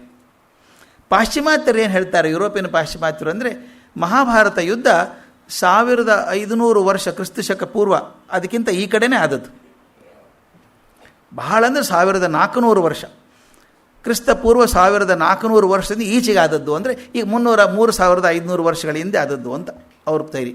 ಅದರ ಪ್ರಕಾರ ದೊಡ್ಡ ದೊಡ್ಡವರಿದ್ದಾರೆ ಕೆಲವರು. WH ವಿಲ್ಸನ್ ಅಂತ ಒಬ್ಬರಿದ್ದಾರೆ, ಅವರು 1370ನೇ ಇಸ್ವಿಗೆ ಮಹಾಭಾರತ ಯುದ್ಧ ಆದದ್ದು ಅಂತಾರೆ. ಪರ್ಗಿಟರ್ ಅಂತನವರು 950ನೇ ಇಸ್ವಿ ಕ್ರಿಸ್ತಪೂರ್ವ ಅಂತ ಅವ್ರು ಹೇಳ್ತಾರೆ. ಬರ್ಕ್ಲಿ ಅನ್ನೋರು ಎಲ್ಲ ದೊಡ್ಡ ದೊಡ್ಡ ವಿದ್ವಾಂಸರು ಇವರೆಲ್ಲ, ಅವ್ರು ಹೇಳೋ ಪ್ರಕಾರ ಕ್ರಿಸ್ತಪೂರ್ವ 575ರಲ್ಲಿ ಆದದ್ದು ಅಂತ ಕೆಲವರು ಹೇಳ್ತಾರೆ. ಅಂದರೆ 575ರಿಂದ 1370 ಕ್ರಿಸ್ತಪೂರ್ವ ಅಂದರೆ ಈಗಾಗಲೇ 2017 ವರ್ಷದ ಹಿಂದೆ ಆ್ಯಡ್ ಮಾಡ್ಕೊಂಡು ಹೋಗ್ಬೇಕು ಅವನ್ನೆಲ್ಲ. ಅವರೆಲ್ಲ ಹೇಳೋದು 3500 ವರ್ಷ ಇತ್ತೀಚೆಗೆ ಆದಂಥದ್ದು ಅಂತ ಹೇಳ್ತಾರೆ. ಆದರೆ ಭಾರತದ ಪಂಡಿತರು ಅವರು ಕರಾರು ವಾಕ್ಯಾಗಿ ಹೇಳ್ತಾರೆ. ನಾವು ಪಾಶ್ಚಿಮಾತ್ಯ ಪಂಡಿತರನ್ನು ಬಹಳ ಸೀರಿಯಸ್ ಆಗಿ ತಗೋಬೇಕಾಗಿಲ್ಲ. ಯಾಕೆಂದರೆ ಅವರಿಗೆ ನಮ್ಮ ಭಾರತೀಯ ಪರಂಪರೆ ಜ್ಞಾನ ಇರೋಲ್ಲ. ವ್ಯಾಸರು ಏನು ಮಾಡಿದ್ದಾರೆ ಅಂದರೆ, ಮಹಾಭಾರತ ಬರೀಬೇಕಾದ್ರೆ ಅಲ್ಲಿ ಬರುವಂಥ ಪ್ರತಿಯೊಂದು ಘಟನೆಗಳಿಗೆಲ್ಲ ತಿಥಿ, ವಾರ, ನಕ್ಷತ್ರ, ಗ್ರಹಯೋಗ ಎಲ್ಲ ಜ್ಯೋತಿಷಾಂಶಗಳನ್ನು ಸೇರಿಸ್ಬಿಟ್ಟಾರೆ. ಇಂಥ ದಿವಸ ಈ ಗ್ರಹ ಇತ್ತು ಅಂತ ಹೇಳ್ತಾರೆ. ಅದನ್ನು ಬಳಸ್ಕೊಂಡು ಭಾರತೀಯ ಪಂಡಿತರು ಚೆನ್ನಾಗಿ ಮಾಡಿದ್ದಾರೆ. ಅದನ್ನು 4 ಜನ ಬಹಳ ಮುಖ್ಯವಾಗಿರುವಂಥ 4-5 ಜನ. ತ್ರಿವೇದಿ ಅನ್ನೋರು ಹೇಳ್ತಾರೆ ಕ್ರಿಸ್ತಪೂರ್ವ 3206ನೇ ಇಸ್ವಿ ಅಂತ. ಎಷ್ಟು ಹಿಂದಿಂದದು ಅಂದರೆ 5300 ವರ್ಷದ ಹಿಂದೆ. ಇನ್ನೊಬ್ಬರು ಸಾಮಶ್ರಮಿ ಅನ್ನೋರು 2400 ವರ್ಷ ಕ್ರಿಸ್ತಪೂರ್ವದಲ್ಲಿರುವಂಥದ್ದು. ಶ್ಯಾಮಶಾಸ್ತ್ರಿ ಅನ್ನೋರು ಕ್ರಿಸ್ತಪೂರ್ವ 1613 ಅಂತ ಹೇಳ್ತಾರೆ. ವಿದ್ಯಾಭೂಷಣ ಅನ್ನೋರು 1922 ಅಂತಾರೆ. ಜೈಸ್ವಾಲ್ ಅನ್ನೋರು 1424 ಅಂತಾರೆ. ನೆನಪಿಡಬೇಕು ಅಂತೇನಿಲ್ಲ, ಇವನ್ನ ನಮಗೆ ಐಡಿಯಾ ಇರಬೇಕಾದದ್ದು ಅಂದರೆ ಎಷ್ಟು ವ್ಯತ್ಯಾಸ ಇದೆ ಇದರೊಳಗೆ ಅಂತ. ಪಾಶ್ಚಿಮಾತ್ಯರು ಹೇಳೋದು ಇತ್ತೀಚೆಗಾದಂಥ ಘಟನೆ ಇದು, 3500 ವರ್ಷಕ್ಕಾದದ್ದು ಅಂತ. ಆದರೆ ಭಾರತೀಯರು ಹೇಳೋದು ಅಷ್ಟು ಹೊಸ ರೀಸೆಂಟ್ ಅಲ್ಲ, ಅದು 5000 ವರ್ಷ ಆಯ್ತು ನಮ್ಮದಾಗಿ ಅಂತ ಹೇಳ್ತಾರೆ. ಪಾಶ್ಚಿಮಾತ್ಯ ಮತ್ತು ಭಾರತೀಯ ಶಾಸ್ತ್ರಗಳನ್ನು ಚೆನ್ನಾಗಿ ಅರಗಿಸಿಕೊಂಡಂಥವ್ರೊಬ್ಬರಿದ್ದಾರೆ. ಅವ್ರ ಮಾತನ್ನು ಎಲ್ಲರೂ ಈಗ ಒಪ್ತಾರೆ, ಅನುಮೋದಿಸ್ತಾರೆ. ಅವರು ಮದ್ರಾಸಿನ KR ಶ್ರೀನಿವಾಸ್ ರಾಘವನ್ ಅಂತ ಬಹಳ ದೊಡ್ಡ ಸಂಶೋಧನೆ ಮಾಡಿದವರು. ಅವರು 2 ತಾಳೆ ಹಾಕಿ ಪಾಶ್ಚಿಮಾತ್ಯರ ವಿಧಾನಗಳನ್ನು ಹಿಡ್ಕೊಂಡು ಅದರ ಜೊತೆಗೆ ಜ್ಯೋತಿಷ್ಯವನ್ನು ಹಿಡ್ಕೊಂಡು ಅವ್ರು ಹೇಳೋ ಪ್ರಕಾರ ತೀರ್ಮಾನ ಮಾಡಿ ಡೇಟ್ ಕೂಡ ಕೊಟ್ಟಿದ್ದಾರೆ ಅವರು. ಅದು ಎಲ್ಲರೂ ಒಪ್ಕೋತಾರೆ ಈ ಪ್ರಪಂಚದಾದ್ಯಂತ. ಹೇಗೆ ಅಂದರೆ ನೋಡಿ, ಅವರ ಪ್ರಕಾರ ಮಹಾಭಾರತದ ಯುದ್ಧ ಪ್ರಾರಂಭ ಆದದ್ದು 22ನೇ ನವೆಂಬರ್ ಶುಕ್ರವಾರ ಕ್ರಿಸ್ತಪೂರ್ವ 3067ನೇ ಇಸ್ವಿ. ಎಷ್ಟು ಕರೆಕ್ಟ್ ಆಗುತ್ತೆ ನೋಡಿರಿ. 3067 ಅಂತಂದರೆ ಇವತ್ತಿಗೆ 5084 ವರ್ಷ ಆಯಿತು. 5084 ವರ್ಷ ಅಂದರೆ ಅಷ್ಟು ವರ್ಷಗಳ ಹಿಂದೆ ಮಹಾಭಾರತ ನಡೆದಿತ್ತು. ಅಂದರೆ ಕೃಷ್ಣ ಅಷ್ಟು ವರ್ಷಗಳ ಹಿಂದೆ ಇದ್ದ. ಅದು ಕೃಷ್ಣಾವತಾರನೂ ಕಂಡುಹಿಡಿದಿದ್ದಾರೆ. ಕೃಷ್ಣ ಹುಟ್ಟಿದ್ದೆ ಅವತ್ತು. ಅದೆಲ್ಲ ನಕ್ಷತ್ರ ಇದ್ದಾವಲ್ಲ, ರೋಹಿಣಿ ನಕ್ಷತ್ರ ಅದೆಲ್ಲ ಇದೆಯಲ್ಲ, ಅದನ್ನು ತೊಗೊಂಡು ಹೇಳ್ತಾರೆ. ಕ್ರಿಸ್ತಪೂರ್ವ 3112ನೇ ಜುಲೈ 27 ಶುಕ್ರವಾರ ರಾತ್ರಿ 11:40. ರಾತ್ರಿ 11:40. ನಾವು ರಾತ್ರಿ ತಾನೇ ಮಾಡೋದು ಕೃಷ್ಣ ಹುಟ್ಟಿದ್ದ ರಾತ್ರಿ ಅಂತ. ಅದು ಕೃಷ್ಣನ ನಿರ್ಯಾಣ ಆದದ್ದು ಯಾವಾಗ, ಕೃಷ್ಣ ತನ್ನ ಅವತಾರ ಮುಗಿಸಿದ್ದು ಯಾವಾಗ ಅಂತಂದರೆ ಕ್ರಿಸ್ತಪೂರ್ವ 13ನೇ ಏಪ್ರಿಲ್ 3031 ಶುಕ್ರವಾರ, ಅದು ಶುಕ್ರವಾರನೇ. ಅಂದರೆ ಆಗ ಸುಮಾರು ಕೃಷ್ಣನಿಗೆ 106.5 ವರ್ಷ ಆಗಿತ್ತು. ಕೃಷ್ಣ ಬದುಕಿದ್ದು 106.5 ವರ್ಷ ಬದುಕಿದ್ದು. ಪಾಂಡವರ ಮಹಾಪ್ರಸ್ಥಾನ ಆದದ್ದು ನವೆಂಬರ್ 3031. ಅಂದರೆ ಕೃಷ್ಣನ ನಿರ್ಯಾಣ ಆದಮೇಲೆ 7 ತಿಂಗಳಿಗೆ ಅವರ ಮಹಾಪ್ರಸ್ಥಾನ ಶುರುವಾಯಿತು. ಕೃಷ್ಣನ ನಿರ್ಯಾಣದೊಂದಿಗೆ ಪಾಂಡವರದು ಅಲ್ಲಿ ಮುಗೀತು, 7 ತಿಂಗಳಿಗೆ ಹೊರಟು ಬಿಟ್ಟರು ಅವರು ಅಂತ. ಈಗ ನನಗೆ ಪ್ರಶ್ನೆ ಬಂದಿರೋದು ಹೀಗೆ, 5,000 ವರ್ಷಗಳಿಗಿಂತಲೂ ಮಿಗಿಲಾಗಿ ಕೋಟಿ ಕೋಟಿ ಜನರ ಹಿಂದೂ ಹೃದಯಗಳಲ್ಲಿ ಭಗವಂತ ಆಗಿರುವಂಥ ಕೃಷ್ಣ, ಅವನ ಸಂದೇಶವನ್ನು ನಾನು 5 ದಿವಸದಲ್ಲಿ ಹೇಳಬೇಕು ಅಂತ ಪ್ರಯತ್ನ ಮಾಡ್ತಾ ಇದ್ದೆ. ಅದಕ್ಕೆ ನಾನು ಹಾಕ್ಕೊಂಡು ಸ್ಥೂಲ ಲಕ್ಷ್ಯ ಹೇಗಿತ್ತು, ಮೊದಲು ಅವನ ಹಿನ್ನೆಲೆ ಗಮನಿಸಬೇಕು, ಅವನ ಕಾಲ ಗಮನಿಸಬೇಕು, ಇದು ಒಂದು ಭಾಗ. ಎರಡನೇದು ಅವನ ಬಾಲ್ಯ ಗಮನಿಸಬೇಕು. ಆ ಬಾಲ್ಯದೊಳಗಾದಂಥ ಪವಾಡಗಳು ಅಂತಂತೇವೆ ನಾವು. ಆ ಪವಾಡಗಳಿಗೆ ಏನಾದರೂ ಸಂಕೇತ ಇದೆಯಾ, ಸಂಕೇತ ಇದರ ಅರ್ಥ ಏನು ಅಂತ ನೋಡ್ಕೋಬೇಕು. ಮೂರನೇದು ನನಗೆ ಬಹಳ ಮುಖ್ಯವಾಗಿ ಗಮನಿಸಬೇಕಾದದಂದರೆ, ಶ್ರೀಕೃಷ್ಣ ಒಬ್ಬ ಮುತ್ಸದ್ದಿಯಾಗಿ, ರಾಜಕೀಯ ಮುತ್ಸದ್ದಿಯಾಗಿ ರಾಷ್ಟ್ರ ನಿರ್ಮಾಪಕನಾಗಿ ಮಾಡಿದಂಥ ಕೆಲಸ ಅದ್ಭುತವಾದ ಕೆಲಸ. ಅದು ಏನು ಪ್ಲ್ಯಾನಿಂಗು, ವಂಡರ್ಫುಲ್ ಅನಿಸುತ್ತೆ ನೆನೆಸ್ಕೊಂಡ್ರೆ. ಅಂತ ಆ ನಿರ್ಮಾಪಕನಾಗಿ ಮಥುರೆಯಲ್ಲಿ, ದ್ವಾರಕೆಯಲ್ಲಿ ಮಾಡಿದಂಥ ಕೆಲಸ, ದ್ವಾರಕೆಯಲ್ಲಿ ಇದ್ದುಕೊಂಡು ಹಸ್ತಿನಾವತಿ ಜೊತೆಗೆ ಸಂಬಂಧ ಇಟ್ಕೊಳ್ಳುವಂಥದ್ದು ಅದ್ಭುತ ಕೆಲಸ. ಅದು 3ನೇ ಭಾಗ. 4ನೇದ್ದು ಗೀತಾಚಾರ್ಯನಾಗಿ ಕೃಷ್ಣ ಏನು ಮಾಡಿದ ಅನ್ನೋದು. 5ನೇದ್ದಾಗಿ ಕೃಷ್ಣನ ವ್ಯಕ್ತಿತ್ವದ ಸಂದೇಶ ನಮಗೇನು ಸಿಗ್ತದೆ. ಮತ್ತು ಕೆಲವರು ಬುದ್ಧಿಜೀವಿಗಳು ಅಂತ ಇರ್ತಾರೆ, ಇದ್ದಾರಲ್ಲ ಬುದ್ಧಿಜೀವಿಗಳು ಅಂತ ಇರ್ತಾರೆ. ನಾನು ಕಡೆ ಡೆಫಿನೇಷನ್ ಕೊಟ್ಟಿದ್ದೆ. ಸಸ್ಯಗಳನ್ನು ತಿಂದು ಬದುಕುವವರು ಸಸ್ಯಜೀವಿಗಳು, ಮಾಂಸಗಳನ್ನು ತಿಂದು ಬದುಕುವವರು ಮಾಂಸಜೀವಿಗಳು, ಹಾಗೆ ಮತ್ತೊಬ್ಬರು ಬುದ್ಧಿ ತಿಂದು ಬದುಕುವಂಥವ್ರು ಬುದ್ಧಿಜೀವಿಗಳು ಅಂತ. ಅವರು ಕೃಷ್ಣನ ಬಗ್ಗೆ ಬೇಕಾದಂಥ ಹುಚ್ಚುಚ್ಚಾರ ಪ್ರಶ್ನೆಗಳನ್ನು ಕೇಳಿದ್ದಾರೆ. ಅವು ಉತ್ತರ ಕೊಡೋದು ಯೋಗ್ಯವೇ, ಕೊಟ್ಟರೆ ಹ್ಯಾಕೆ ಕೊಡಬೇಕು ಅನ್ನೋದನ್ನು ಕೊನೆಗೆ ನೋಡ್ಕೊಳ್ಳೋಣ. ಇಷ್ಟು ನೋಡಿಕೊಂಡ್ರೆ ಸಾಕು. ಈ ಕೃಷ್ಣನ ಕಥೆಗೆ ಮೂಲ ಆಧಾರ ಗ್ರಂಥಗಳು ಯಾವುದು ಅಂತ ಕೆಲವನ್ನ ಹೇಳ್ತೇನೆ. ಮುಂದೆ ಗಮನಿಸೋದಾದರೆ, ಯಾರಾದರೂ ಓದಬೇಕು ಅಂದ್ಕೊಂಡ್ರೆ ಈ ಗ್ರಂಥಗಳನ್ನು ಹಿಡಿದ್ರೆ ಕೃಷ್ಣನ ಪೂರ್ತಿ ವಿಷಯ ಸಿಗ್ತದೆ ನಮಗೆ. ಮೊದಲೇದು ಮಹಾಭಾರತ, ಮತ್ತು ಇನ್ನೊಂದು ಅದರದೇ ಅನುಬಂಧ ಆದಂಥ ಹರಿವಂಶ. ಮಹಾಭಾರತದ ಅನುಬಂಧ ಆದಂಥ ಹರಿವಂಶ ಗಮನಿಸಬೇಕು. ಇದರ ಜೊತೆಗೆ ವಿಷ್ಣು ಪುರಾಣ ಮತ್ತು ಭಾಗವತ ಪುರಾಣ ಅಂತ ಬರ್ತದೆ. ಇದಲ್ಲದೇ, ಇವು 3 ಅಲ್ಲದೇ ಬ್ರಹ್ಮಪುರಾಣ, ಪದ್ಮಪುರಾಣ, ಬ್ರಹ್ಮ ವೈವಸ್ವತ ಪುರಾಣ ಅಂತ ಬರ್ತದೆ. ಎಲ್ಲರಲ್ಲೂ ಕೃಷ್ಣನ ಬಗ್ಗೆ ಬರ್ತದೆ. ಹರಿವಂಶ ಸಣ್ಣ ಪುಸ್ತಕ ಅಲ್ಲ, ಅದು 16,000 ಶ್ಲೋಕ ಇರುವಂಥದ್ದು. 16,000 ಶ್ಲೋಕಗಳಿರುವಂಥ ದೀರ್ಘ ಅನುಬಂಧ. ಇದರೊಳಗೆ ವಿಷ್ಣು ಪರ್ವ ಅಂತ ಒಂದು ಬಂದಾಗ ಅದರೊಳಗೆ ಕೃಷ್ಣನ ಕಥೆ ಸವಿಸ್ತಾರವಾಗಿ ಬರ್ತದೆ. ಯಾಕಂದರೆ ಕೃಷ್ಣನ ಹೇಳಬೇಕಾದ್ರೆ ಇದನ್ನು ಸ್ವಲ್ಪ ಆದರೂ ಗಮನಿಸಬೇಕಾಗ್ತದೆ. ಆನಂತರ ಇತರ ವಿಷ್ಣು ಪರ್ವದಲ್ಲಿ ಬರೋದಲ್ಲದೇ ಅತ್ಯಂತ ಪ್ರಾಚೀನವಾದ ಗ್ರಂಥ ಅಂತ ಕರೆಯುವಂಥ ವಿಷ್ಣು ಪುರಾಣದೊಳಗೆ ಕೂಡ ಪಂಚಮಾಂಶ ಅಂತ ಅನ್ನೋ ಭಾಗದೊಳಗೆ ಕೃಷ್ಣನ ಕಥೆ ತುಂಬ ಸವಿಸ್ತಾರವಾಗಿ ಬರ್ತದೆ. ಇದೇ ಪುರಾಣದ ವಿಶಾಲ ಆವೃತ್ತಿ ಅನ್ನುವಂಥ ಇರೋ ಹಾಗೆ ಭಾಗವತ, ನಾನು ಹೋದ ಸಲ ಹೇಳಿದ ಹಾಗೆ ಭಾಗವತ ವೇದವ್ಯಾಸರ ಕೊನೆಯ ಕೃತಿ. ಅದು ಇನ್ಮೇಲೆ ನಾನು ಬರೆಯೋದಿಲ್ಲ ಅಂತ ಹೇಳಿಬಿಟ್ರು. ಕೃಷ್ಣನ ಕಥೆ ಬರೆದ್ಮೇಲೆ ಇನ್ನು ಬರೆಯೋದೇನಿಲ್ಲ ಅಂತ. ಆ ಭಾಗವತದಲ್ಲಂತೂ ಅದ್ಭುತವಾಗಿ ಬರುವಂಥದ್ದು ಕೃಷ್ಣನ ಕಥೆ. ಇಷ್ಟನ್ನು ಗಮನಿಸಬೇಕು. ಇನ್ನು ಕೃಷ್ಣನ ಮನೆತನ ಯಾವುದು ಅಂತ ಚಿಕ್ಕದಾಗಿ ನೋಡೋದಾದರೆ, ಅವನು ಯದುವಂಶ, ಅದು ಚಂದ್ರವಂಶ. ಸೂರ್ಯವಂಶ, ಚಂದ್ರವಂಶ ಅಂತೇಳಿ ಪ್ರಖ್ಯಾತ. ಚಂದ್ರವಂಶದವರು. ಯಯಾತಿ ಅನ್ನೋ ಮಹಾರಾಜ, ಅವನಿಗಿಬ್ಬರು ಹೆಂಡಂದರು. ಒಬ್ಬಳು ಶುಕ್ರಾಚಾರ್ಯರ ಮಗಳು ದೇವಯಾನಿ, ಹಾಗೂ ರಾಕ್ಷಸರ ಗುರು ವೃಷಪರ್ವನ ಮಗಳು ಶರ್ಮಿಷ್ಠೆ. ನಿಮ್ಮ ಕತೆ ಗೊತ್ತ, ಕತೆ ಹೇಳೋಕ್ಕೆ ಹೋಗಲ್ಲ. ಅವನು ಯಾರನ್ನೂ ಲಗ್ನ ಆಗೋಕೆ ಯಾರನ್ನೂ ಆಗಬೇಕಾಯ್ತು ಪಾಪ. ಶರ್ಮಿಷ್ಠೆ ರಾಜಕುಮಾರಿ, ಆಕೆ ಇವನು ಪ್ರೀತಿ ಮಾಡಿದವಳು. ಆದರೆ ದೇವಯಾನಿ ಹಠದಿಂದ ಇವನು ಮದುವೆ ಆದಳು. ಮದುವೆ ಎಷ್ಟರ ಮಟ್ಟಿಗೆ ಹಠ ಅಂದರೆ ಶರ್ಮಿಷ್ಠೆಯನ್ನು ದಾಸಿಯನ್ನಾಗಿ ಕರ್ಕೊಂಬಂದ್ಲು ಜೊತೆಗೆ. ಏನು ಕರ್ಮ ನೋಡಿ, ರಾಜಕುಮಾರಿ ಆಗಿದ್ದವಳು ಜೀವನ ಪರ್ಯಂತ ದೇವಯಾನಿ ದಾಸಿಯಾಗಿರಬೇಕಾಯ್ತು. ಆದರೆ ಎಷ್ಟು ತಮಾಷೆ ಇದೆಯಾ, ಶರ್ಮಿಷ್ಠೆ ಹೇಗೆ ಬದುಕಿದ್ಲು ಅಂತ.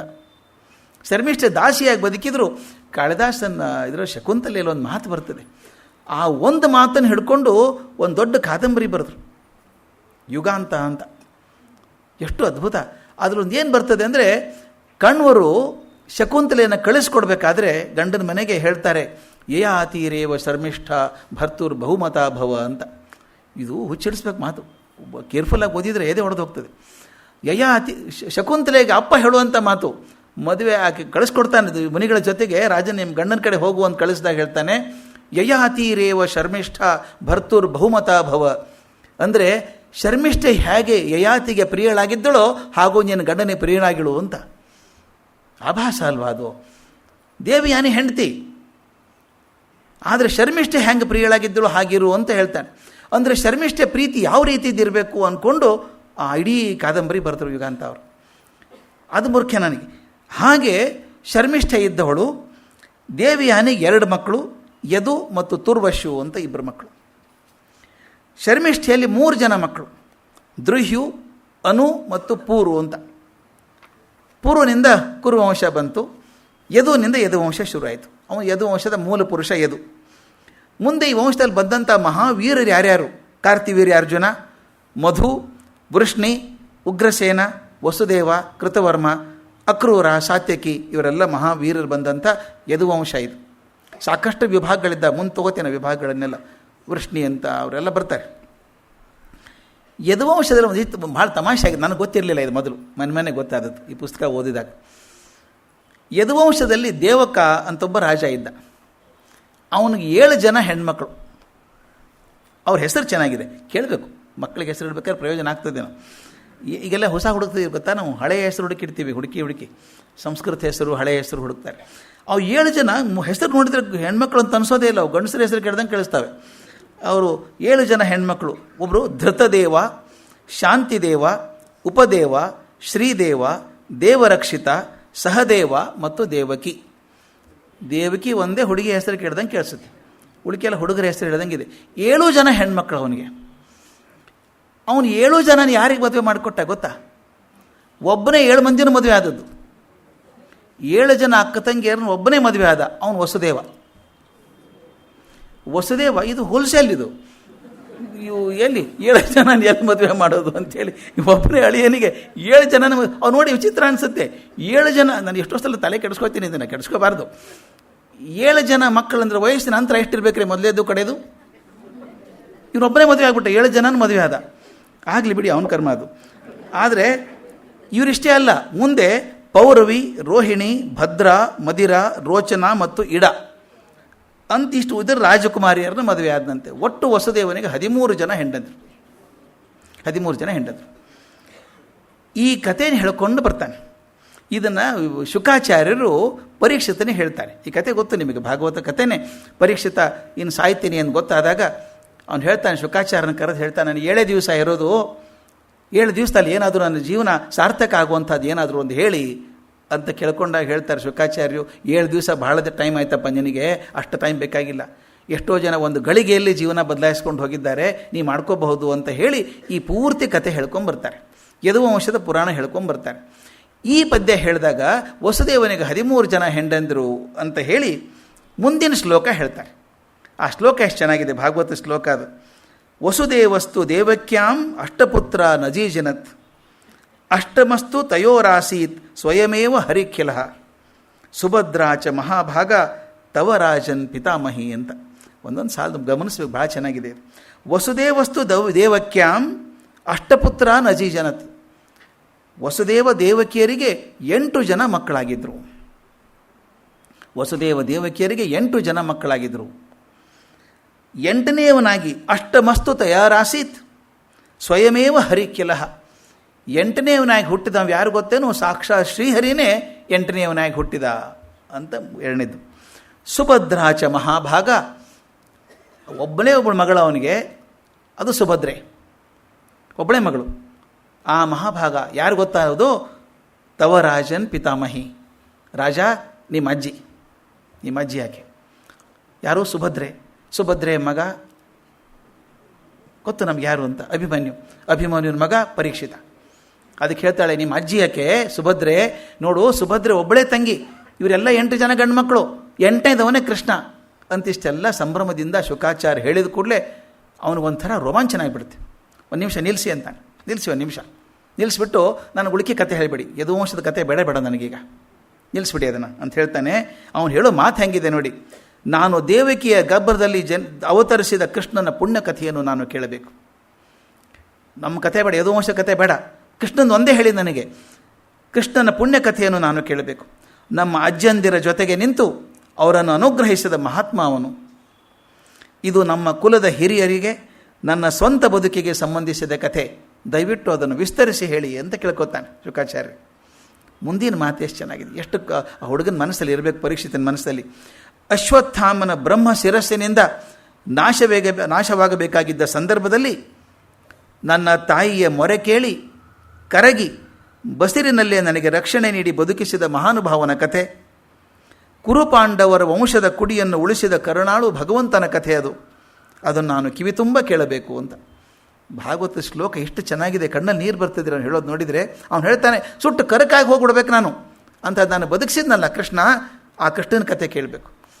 ಅವನು ಬದುಕಿಸದೆ ಹೋಗಿದ್ದರೆ ಕುರುವಂಶ ನಿಂತೇ ಹೋಗ್ತಿತ್ತಲ್ಲ, ಪೂರ್ತಿ ಪಾಂಡವ ವಂಶ ನಿಂತೆ ಹೋಗ್ತಿತ್ತು. ಆ ವಂಶದ ಕುಡಿಯನ್ನು ಬೆಳೆಸಿದಂಥ ಕೃಷ್ಣನ ಕಥೆಯನ್ನು ಕೇಳಿ, ನಮ್ಮ ವಂಶದ ಬಿಟ್ಬಿಡಿ, ನಮ್ಮ ಹಿಂದೆ ಯಾರಿದ್ರು ಮುಂದೆ ಯಾರು ಬಂದರೂ ಬೇಕಾಗಿಲ್ಲ ನೀವು. ಇಷ್ಟು ಹೇಳಿದಾಗ ಮುಂದಿನ ಕಥೆ ಶುಕಾಚಾರ್ಯ ಬರೀ ಕೃಷ್ಣನ ಕಥೆನೇ ಹೇಳ್ತಾರೆ. ಇದು ಬಹಳ ಪ್ರಮುಖವಾದಂಥ ದಶಮಸ್ಕಂದ. ನಾವು ಕೇಳಿದ್ದೀರಿ, ಭಾಗವತದ ದಶಮಸ್ಕಂದ ಅಂದರೆ ಬರೀ ಕೃಷ್ಣನ ಕಥೆನೇ. ಆ ಕೃಷ್ಣನ ಕಥೆ ತುಂಬ ಸುಲಭ, ಕಥೆ ಬೇಕಾಗಿಲ್ಲ, ಎಲ್ಲರೂ ಗೊತ್ತಿರುವಂಥದ್ದೇ. ಮಥುರೆಯಲ್ಲಿ ಉಗ್ರಸೇನ, ಅವನು ರಾಜ. ಅವನ ಮಗ ಯುವರಾಜ ಕಂಸ ಮಹಾಕ್ರೂರಿ. ಅವನಿಗೆ ಕ್ರೂರ ಬರೋ ಕಾರಣವೂ ಇದೆ. ಯಾವಾಗಲೂ ನಮ್ಮಲ್ಲಿ ಸಂಗತಿ ಸಂಘದೋಷ ಅಂತ ಹೇಳ್ತಾರೆ. ನೀವು ದೋಸ್ತರು ಹೆಂಗಿರ್ತಾರೋ ಹಂಗಾಗ್ತೀವಿ ನಾವು ಅಂತ. ಇವನು ಕಂಸ ಅವನು ಸ್ನೇಹ ಮಾಡ್ಕೊಂಡದ್ದೇ ಅಂತ ಅವ್ರ ಜೊತೆಗೆ ಬಲಶಾಲಿ. ಒಂದು ಸಲ ಶಕ್ತಿ ಬಂದಾಗ, ನಿಮ್ಮಲ್ಲಿ ಅದು ಅಸಾಮಾನ್ಯವಾದ ಶಕ್ತಿ ಬಂದರೆ ಅದಕ್ಕೆ ಹೇಳ್ತಾರೆ, it is good to have joint strength but not good to use it like a joint ಅಂತ. ರಾಕ್ಷಸ ಶಕ್ತಿ ಇರಬೇಕು, ಆದರೆ ರಾಕ್ಷಸರಾಗಿ ಬಳಸಬಾರ್ದು. ಈ ಅಸಾಧ್ಯ ಶಕ್ತಿ ಬಂದಾಗ ಯಾರ್ಯಾರೋ ಸ್ನೇಹಿತರು ಬರ್ತಾರೆ. ಜರಾಸಂಧ ಸ್ನೇಹಿತ ಆತ. ಜರಾಸಂಧ ಯಾಕೆ ಮಾಡಿದ್ದ ಅಂತ ತಿಳ್ಕೋಬೇಕು. ಪೊಲಿಟಿಕಲ್ ಮೂವ್ ಅದು. ಜರಾಸಂಧ ಮಗಧ, ಅವನು ಚಕ್ರವರ್ತಿ, ಗಟ್ಟಿ ದೊಡ್ಡವನು, ಭಾರಿ ಗಟ್ಟಿ, ಕ್ರೂರಿ ಹೌದು. ಅವನೇನು ಮಾಡಿದ್ದ, ತನ್ನ ಸುತ್ತಮುತ್ತಲು ಯಾವ ರಾಜ್ಯವು ಬೆಳೀಬಾರ್ದು ಅಂತ ರಾಜರನ್ನೆಲ್ಲ ಹಿಡ್ಕೊಂಬಂದು ಜೈಲಲ್ಲಿ ಹಾಕ್ತಾ ಇದ್ದ. 86 ಜನರನ್ನು ಜೈಲಿಗೆ ಹಾಕಿಬಿಟ್ಟಿದ್ದಾನೆ. ಅವನೊಂದು ಪ್ರತಿಜ್ಞೆ, ಶಿವಭಕ್ತ ಅವನು. 100 ಜನರನ್ನು ಸೇರಿಸಿ 100 ಜನರು ತಲೆ ಕತ್ತರಿಸಿ ಹಾಕ್ತೀನಿ ಅವ್ನು ಹೇಳಿದ್ದು. ಯಾರೋ ಹೇಳಿದ್ರಂತೆ, 100 ಜನ ತಲೆ ಕತ್ತರಿಸಿ ಹಾಕಿದರೆ ನೀನು ಮುಂದೆ ಕೊಲ್ಲೋಕೆ ಯಾರೂ ಸಾಧ್ಯ ಇಲ್ಲ ನಿನ್ನ ಅಂತ ಹೇಳಿದ್ರಂತೆ. ಇನ್ನೊಂದು ವರ ಬೇರೆ ಶಿವನದ ಅವನ ಕಡೆಯಿಂದ, ಯಾವ ಆಯುಧದಿಂದನೂ ಇನ್ನು ಸಾಯೋದಿಲ್ಲ ಅಂತ ಒಂದು ವರ ಅವನಿಗೆ. ಅವನೇನು ಮಾಡಿದ್ದ, ತನ್ನ ಪ್ರಪಂಚ ವಿಸ್ತಾರ ಮಾಡ್ಕೋಬೇಕು, ಗಟ್ಟಿ ಸಂಬಂಧಗಳು ಗಟ್ಟಿ ಮಾಡ್ಕೋಬೇಕು. ಯಾರ್ಯಾರಿದ್ದಾರೆ ಗಟ್ಟಿಯಾಗಿರುವಂಥವ್ರು ಪ್ರಪಂಚ ಭಾರತ ವರ್ಷದಲ್ಲಿ? ಆವಾಗ ಒಬ್ಬರು ಯಾದವರಲ್ಲಿ ಯಾರು ಹಿಡ್ಕೋಬೇಕು? ಅವನು ಉಗ್ರಸೇನ ವಯಸ್ಸಾದವನು, ಆದ್ದರಿಂದ ಕಂಸನ ಹಿಡ್ಕೋಬೇಕು. ಅದಕ್ಕೇನು ಮಾಡಿದ, ತಾನು 2 ಹೆಣ್ಮಕ್ಳು ಮದುವೆ ಮಾಡಿಕೊಟ್ಬಿಟ್ಟ. ಅಸ್ಥಿ ಪ್ರಾಸ್ತಿ ಅಂತವು ಹೆಸರು. ಆ 2 ಮದುವೆ ಮಾಡಿಕೊಟ್ಟ. ಮದುವೆ ಮಾಡಿಕೊಟ್ಮೇಲೆ ಕಂಸ ಅಳಿಯ ಆದ್ನಲ್ಲ, ಅದನ್ನ ಸಂಬಂಧ ಒಂದೆಲ್ಲ ಜರಾಸಂಧನ ಜೊತೆಗೆ ಇಂಥವ್ರ ಜೊತೆಗೆ ಬಂದ್ಬಿಡ್ತು. ಯಶುಪಾಲ ಅಂತ ಒಂದು ದಂತವಕ್ರ ಅವ್ರ ಜೊತೆಗೆ. ಅವ್ರು ಯಾವ್ದವ್ರು ಇದ್ರಲ್ಲ, ಸೋದರತ್ತೆ ಮಕ್ಕಳು, ಕೃಷ್ಣನ ಸೋದರತ್ತೆ ಮಕ್ಕಳು ಎಲ್ಲ ಅವನ ಪಾರ್ಟಿ ಸೇರ್ಕೊಂಡ್ಬಿಟ್ರು, ಎಲ್ಲ ಅವನ ಕಡೆ. ನೋಡಿ ಹೇಗಿದೆ, ಇವರು ಹೇಗೆ ಗುಂಪಾಗಿಬಿಡ್ತಾರೆ. Birds of the same flock together ಅಂತ ಹೇಳಿ, birds of the same feather flock together ಅಂತಾರೆ. ಹಾಗೆ ಅವರೆಲ್ಲ ಸೇರ್ಕೊಂಡ್ಬಿಟ್ಟು ಕಂಸ ಅವ್ರ ಕಡೆ ಸೇರ್ಕೊಂಡ್ಬಿಟ್ಟ. ತಂದೆಯನ್ನು ಪೂರ್ತಿ ನಿರ್ಲಕ್ಷ್ಯ ಮಾಡಿ ತಾನೇ ಸರ್ವಾಧಿಕಾರಿಯಾಗಿದ್ದ. ಉಗ್ರಸೇನನ ದಾಯಾದಿಯಾದಂಥ ದೇವಕನ ಮಗಳು ದೇವಕಿಯನ್ನು ಮದುವೆ ಮಾಡಿಕೊಟ್ಟಾಗ ಸಂಭ್ರಮ ಇವನಿಗೆ. ತಂಗಿ ಮದುವೆ ಆಯಿತು ಅಂತ ಹೇಳಿ ಮದುವೆಯಲ್ಲಿ ಮೆರವಣಿಗೆಯಲ್ಲಿ ತಾನೇ ರಥ ಓಡಿಸ್ಕೊಂಡ್ಬರ್ತಿದ್ದ. ತಾನೇ ರಾಜಕುಮಾರ, ತಾನೇ ಓಡಿಸ್ತೀನಿ ಅಂತ. ಅಲ್ಲಿವರೆಗೂ ಚೆನ್ನಾಗಿತ್ತು ಪ್ರೀತಿ. ಇದು ಹೇಗೆ ಆಕಾಶವಾಣಿ ಆಯ್ತಂತ, ಶರೀರವಾಣಿ ಆಯ್ತು. ಅವಾಗ ನೀನು ಯಾರನ್ನು ಸಂಭ್ರಮದಿಂದ ಕರ್ಕೊಂಡು ಹೋಗ್ತಿದ್ಯಲ್ಲಪ್ಪ, ಈಕೆ 8ನೇ ಮಗನೇ ನೀನು ಸಾವಿಗೆ ಕಾರಣ ಆಗ್ತಾನೆ ಅಂತ ಹೇಳ್ತು. ಇದು ಸ್ವಲ್ಪ ಗಮನಿಸಬೇಕು. ಇದು ಆಶ್ಚರ್ಯವಾಣಿ ಅಂದರೆ ಏನಿದು? ಆಕಾಶವಾಣಿ ಆಯಿತು, ವಾರ್ನಿಂಗ್ ಬಂತು ಇವನಿಗೆ, 8ನೇ ಮಗುವನ್ನು ಸಾಯ್ತೀಯ ನೀನು ಅಂತ. ಯಾವ ಸಂದರ್ಭದಲ್ಲಿ ಹೇಳೋದು ಅದನ್ನು? ಮದುವೆಯಾಗಿ ಸಂಭ್ರಮದಲ್ಲಿ ಹೋಗ್ತಿರುವಂಥ ದೇವಕಿಗೆ, ವಸುದೇವನಿಗೆ ಕೇಳಿಸೋ ಹಾಗೆ, ಇವನು ಕೇಳಿಸೋ ಹಾಗೆ ಸುದ್ದಿ ಆಯಿತು. ಅಂದರೆ ಏನು ವಾರ್ನಿಂಗ್ ಅಂದರೆ? ಇನ್ನೊಂದು ಹೇಳ್ತೀನಿ, ಯಾವಾಗಲೂ ನಾವು ಯಾವಾಗಲೂ ಸ್ವಲ್ಪ ಅಲಕ್ಷ್ಯರಾಗಿದ್ದಾಗಲೇ ನಮ್ಮ ಅಪಾಯ ಹೆಚ್ಚು. ಅಲಕ್ಷ್ಯರ ಆಗ್ತೀವಿ ನೋಡಿ, ಯಾವಾಗ ಸ್ವಲ್ಪ ಕೇರ್ಲೆಸ್ ಆದ ತಕ್ಷಣ ಪೆಟ್ಟು ಬೀಳುತ್ತೆ ಎಲ್ಲೋ ಒಂದು ಕಡೆಗೆ. ಇವನು ಎಷ್ಟು ಮಗ್ನ ಆಗಿಬಿಟ್ಟಿದೆ ತನ್ನ ಅಹಂಕಾರದಲ್ಲಿ ಅಂತಂದರೆ, ಎಲ್ಲೋ ಒಂದು ಪೆಟ್ಟು ಬೇಕಾಗಿತ್ತು. ಆ ಪೆಟ್ಟಿಗೋಸ್ಕರ ಧ್ವನಿ ಬಂತು ಅಂತ ಹೇಳ್ತಾರೆ. ಏನು ಅಂದರೆ, ಬಹಳ ಎದ್ದು ಕೊಡಬೇಡ ನೀನು, ಇನ್ನು ಟೈಮ್ ಬಹಳ ಇಲ್ಲ ನಿನಗೆ. ನಾವೇ ಅನ್ನಲ್ವಾ, ಯಾವನಾದರೂ ಬಹಳ ಉಗ್ರವಾಗಿದ್ದರೆ ಬಹುಶಃ ಸಮಯ ಹತ್ತಿರ ಬಂದಂಗೆ ಕಾಣುತ್ತೆ ಅವನು. ಯಾಕಂದ್ರೆ ಇಷ್ಟು ಉಗ್ರ ಆಗ್ತಾನೆ, ಇಷ್ಟು ಪ್ರಜಾಕಂಟಕ ಆಗಿದ್ದಾನಂದರೆ ಬಹುತೇಕ ಒಂದು ಟೈಮ್ ಬಂತು ಅಂತ ಹೇಳ್ತಾರೆ. ಹಾಗೆ ಅವನಿಗೆ ಅನಿಸ್ತೋ ಏನೋ ಗೊತ್ತಿಲ್ಲ, ಅಂತಃಪ್ರಜ್ಞೆನೋ ಧ್ವನಿ ಕೇಳಿಸ್ತೋ ಗೊತ್ತಿಲ್ಲ, ಈಕೆ ಮಗನಿದೇನು ಕೊಲ್ತಾನೆ ಅಂತ. ತಕ್ಷಣ ಅವನೇನು ಮಾಡಿದ, ಖಡ್ಗ ಹಿರಿದು ಅಲ್ಲಿವರೆಗೂ ಸಂಭ್ರಮದಲ್ಲಿದ್ದವನು ತಂಗಿಯನ್ನು ಕೊಲ್ಲೋಕೆ ಹೋದ. ವಸುದೇವ ಹೇಳ್ದ, ಬೇಡಪ್ಪ, ಸ್ತ್ರೀ ವಧೆ ಅನ್ಯಾಯ ಆಗ್ತದೆ, ಅದರಲ್ಲೊಂದು ತಂಗಿ ಬೇರೆ, ಪ್ರೀತಿ ತಂಗಿ, ಈಕೆಯಿಂದೇನು ತೊಂದರೆ ಇಲ್ಲಲ್ಲ ನಿನಗೆ.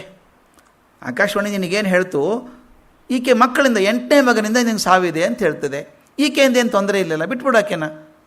ಅವ್ನು ಹೇಳ್ದ 8 ಅಂತ ವೇಟ್ ಮಾಡೋಕ್ಕಾಗಲ್ಲ, ಹೇಳಕ್ಕೆ ಬರಲ್ಲ ಇವ ಆಕಾಶವಾಣಿದು. 8 ಅಂದ್ಬಿಡ್ತಾರೆ, ಮೊದಲೇ ಮಗನಿಂದ ಆದರೂ ಆಗ್ಬಹುದು ಅಂದ್ಬಿಟ್ರೆ ಮುಂದೆ. ಅದಕ್ಕೆ ಅವ್ನು ಹೇಳಿದ, ಬಿಡಪ್ಪ ಹಂಗಾರು ಮಾಡು, ಒಂದು ಕೆಲಸ ಮಾಡು, ಮಗು ಹುಟ್ಟಿದ ತಕ್ಷಣ ತಂದು ಕೊಟ್ಬಿಡ್ತೀನಿ ನಿನಗೆ, ಮೊದಲೇ ಮಗು ಕೊಟ್ಬಿಡ್ತೀನಿ ನಿನಗೆ, ತೊಂದರೆ ಇಲ್ಲ. ಆಯ್ತು, ಹಾಗೆ ಮಾಡಿ ಅಂತ ಒಪ್ಪಂದ ಮಾಡಿಕೊಂಡು ಅವರಿಬ್ಬರು ಗಂಡ ಹೆಂಡ್ತಿನ ಜೈಲಲ್ಲಿಟ್ಟು, ಕಂಡೀಷನ್ ಏನು, ಮಗು ಹುಟ್ಟಿದ ತಕ್ಷಣ ಅವ್ನಿಗೆ ಒಪ್ಪಿಸ್ಬೇಕು. ಹೀಗೆ ಕಂಡೀಷನ್ ಹಾಕಿ ಕೂಡಿಸಿದ. ಆಮೇಲೆ ಅವು 6 ಜನ ಮಕ್ಕಳು ಒಂದಾದ್ಮೇಲೆ ಸತ್ತೋದು. ಹಿಡಿದು ಕೊಂದು ಹಾಕಿದ ಅವನು, ನಿಷ್ಕರಣಿ ಅವನು, ಮಕ್ಕಳನ್ನು ಎತ್ತಿ ಕಲ್ಲಿಗೆ ಅಪ್ಪಳಿಸಿ ಕೊಲ್ತಿದ್ದ ಅಂತ ಹೇಳ್ತಾರೆ. ಕ್ರೂರಿ ಅವನು. 7ನೇದು, ಆ ಭ್ರೂಣ ನಿಗೂಢವಾಗಿ ಗೋಕುಲಕ್ಕೆ ಹೋಗಿ ಆ ರೋಹಿಣಿ ಗರ್ಭವನ್ನು ಸೇರ್ಕೊಂಡ್ಬಿಡ್ತದೆ. ಇಲ್ಲಿ ದೇವಕ್ಕೆ ಗರ್ಭಸ್ರಾವಾಯಿತು ಅಂತ ಸುದ್ದಿ ಬಂದ್ಬಿಡ್ತದೆ. ಅವನಿಗೇನು ಅನಿಸುತ್ತೆ, ಏನೋ ನಡೆದಿದೆ ಇದು ಅಂತಂತ. ನಾವು ಹತ್ತಿರ ಬಂದ ಟೆನ್ಷನ್ ಜಾಸ್ತಿ ಆಗಲ್ವ ಅವನಿಗೆ. ಆ ರಾತ್ರಿ 7ನೇದು ಆಗ್ಬೇಕಾಯ್ತು, ಏನೋ ಸುದ್ದಿ ಬಂತಿದ್ದು, ಗದ್ದಲ ಆಯ್ತಿದ್ದು ಅಂತ ಅನಿಸ್ತು. 8ನೇದ್ರ ಬಗ್ಗೆ ತುಂಬ ಟೈಟ್ ಮಾಡಿಬಿಟ್ಟ, ಸೆಕ್ಯೂರಿಟಿ ಎಲ್ಲ ಭರ್ಜರಿ ಮಾಡಿ, ಯಾರನ್ನೂ ಹೋಗಬಾರ್ದು ಅಂತ ಇಟ್ಕೊಂಡು ಕೂತ. ವಸುದೇವ ಮಾತೇ ಕೊಟ್ಟಿದ್ದ, ಮಗು ಹುಟ್ಟಿದ ಕೊಡ್ತೀನಿ ಅಂತ ಹೇಳಿ. ಈಗ 8ನೇ ಗರ್ಭ ಧರಿಸಿದಾಗ ಶುಕಾಚಾರ್ಯ ಹೇಳ್ತಾರೆ, ಪ್ರಶ್ನೆ ಕೇಳ್ತಾರೆ, ಭಗವಂತ ಯಾಕೆ ಬರಬೇಕಾಗಿತ್ತು ಅವತಾರ ಮಾಡಿ? ಎಷ್ಟು ಚಂದ ಶ್ಲೋಕ ಗಮನಿಸ್ಬೇಕು ಸರ್, ಅದ್ಭುತ ಭಾಗವತದ ಮಾತಿದು. ಅವ್ರು ಹೇಳೋ ಮಾತು ಎಲ್ಲೋ ಕೇಳ್ದಂಗೆ ಅನಿಸುತ್ತೆ ತಕ್ಷಣ, ನಿಮಗೆ ಕೇಳಿದ ತಕ್ಷಣ. ಯದಾ ಯದಾ ಹಿ ಧರ್ಮಸ್ಯ ಕ್ಷಯೋ ವೃದ್ಧಿಶ್ಚ ಪಾಪ್ಮನಃ ತದಾತು ಭಗವಾನೀಶ ಆತ್ಮಾನಂ ಸೃಜತೆ ಹರಿ. ಇದು ಕೇಳಿದ ತಕ್ಷಣ ಯದಾ ಯದಾ ಹಿ ಧರ್ಮಸ್ಯ, ಗೀತೆ ಮಾತು ನೆನಪಾಗುತ್ತಲ್ಲ. ಇಲ್ಲಿ ಶುಕಾಚಾರ್ಯ ಹೇಳ್ತಾರೆ, 2 ಕಾರಣಕ್ಕೆ ಭಗವಂತ ಭೂಮಿಗೆ ಬರೋದು. 2 ಕಾರಣಕ್ಕೆ. ಒಂದು ಧರ್ಮದ ಹ್ರಾಸ ಆದಾಗ, ಹ್ರಾಸ ಅಂದರೆ ಅವನತಿ ಆದಾಗ, ಧರ್ಮದ ಅವನತಿ ಆದಾಗ ಮತ್ತು ಅಧರ್ಮದ ಅಟ್ಟಹಾಸ ಆದಾಗ ಭಗವಂತನಿಗೆ ಬೇರೆ ಹಾದಿ ಇಲ್ಲ, ಕೆಳಗೆ ಬರ್ತಾನೆ, ಬಂದು ಸರಿ ಮಾಡಬೇಕು ಅಂತ ಬರ್ತಾನೆ. ಅದಕ್ಕೆ ಬಂದ. ಭಗವದ್ಗೀತೆ ಇದೇ ಹೇಳ್ತದೆ, ಅವನು ಇಲ್ಲಿ ಭಗವಂತ ಬರ್ತಾನೆ ಅಂತ ಇಲ್ಲಿ ಶುಕಾಚಾರ್ಯ ಹೇಳ್ತಾರೆ. ಗೀತೆಯಲ್ಲಿ ಕೃಷ್ಣ ಹೇಳ್ತಾನೆ, ಯದಾ ಯದಾ ಹಿ ಧರ್ಮಸ್ಯ ಗ್ಲಾನಿರ್ಭವತಿ ಭಾರತ ಅಭ್ಯುತ್ಥಾನಮಧರ್ಮಸ್ಯ ತದಾತ್ಮಾನಂ ಸೃಜಾಮ್ಯಹಂ. ಎಲ್ಲಿ ಅಧರ್ಮ ತಲೆ ಎತ್ತಿ ನಿಂತ್ಕೊಳ್ತದೋ ಅದನ್ನು ಬಗ್ಗೆ ಬಡಿಯೋದಕ್ಕೆ, ಧರ್ಮ ಸ್ಥಾಪನೆಗೋಸ್ಕರ ನಾನು ಬಂದೇ ಬರ್ತೀನಿ ಅಂತ ಅವನು ಹೇಳ್ತಾನೆ. ಭಗವಂತ ತನಗಾಗಿ ಭೂಮಿಗೆ ಬರೋದಿಲ್ಲ, ಬಹಳ ಮುಖ್ಯ. ತನಗಾಗಿ ಏನೂ ಅಪೇಕ್ಷೆ ಇಲ್ಲ, ಅವನು ಬರುವ ಅಗತ್ಯವೂ ಇಲ್ಲ. ಅವನು ಬರೋದೇ ತನ್ನನ್ನು ನಂಬಿದವರಿಗಾಗಿ, ಯಾರು ತನ್ನನ್ನು ಕಾಣಬೇಕು ಅಂತಾರೋ ಅವರಿಗೋಸ್ಕರ ಬರ್ತಾನೆ.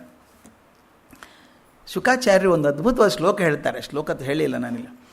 ಅವ್ರು ಕೇಳ್ತಾರೆ, ಇಂಥ ಅಸಾಧ್ಯವಾದಂಥ ತತ್ವ, ಇಡೀ ಪ್ರಪಂಚವನ್ನು ಆವರಿಸಿದಿರುವಂಥ ಭಗವಂತ ತತ್ವ ಇದೆಯಲ್ಲ, ಪುಟ್ಟ ದೇವಕಿಯ ಗರ್ಭದಲ್ಲಿ ಹ್ಯಾಕ್ ಕೂತಿತ್ತದು ಅಂತ.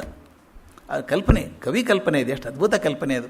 ಅದಕ್ಕೆ ತಾವೇ ಉತ್ತರ ಕೊಡ್ತಾರೆ, ಎಷ್ಟು ಚಂದ ಉತ್ತರ ಅದು. ಅದು ಕವಿ, ಅದು ಆ ಸ್ಫುರಣೆ ಆಗಬೇಕದು.